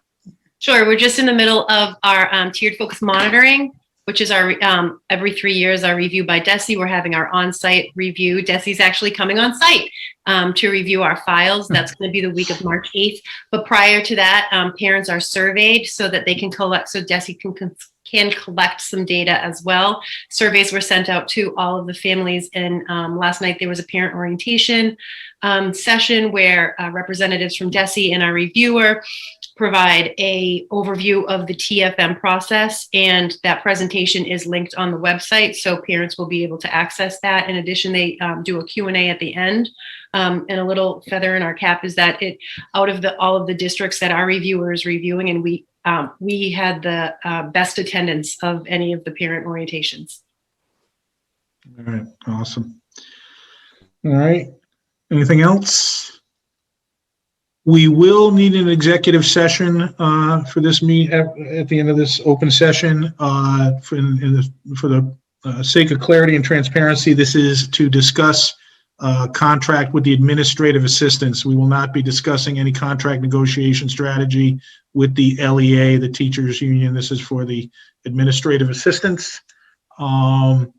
So at this point, I will entertain a motion to adjourn from open session into executive session with no intention to return to open session for the purposes of contract negotiation discussions.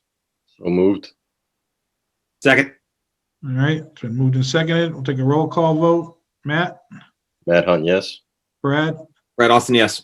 Justin, Justin McCarthy, yes. Timlin, Emily Rossius, yes. and Mike Fontanella votes yes as well. Thank you, everyone. Thank you, Dorothy and Bettina, and LCTV, Judy and Dave.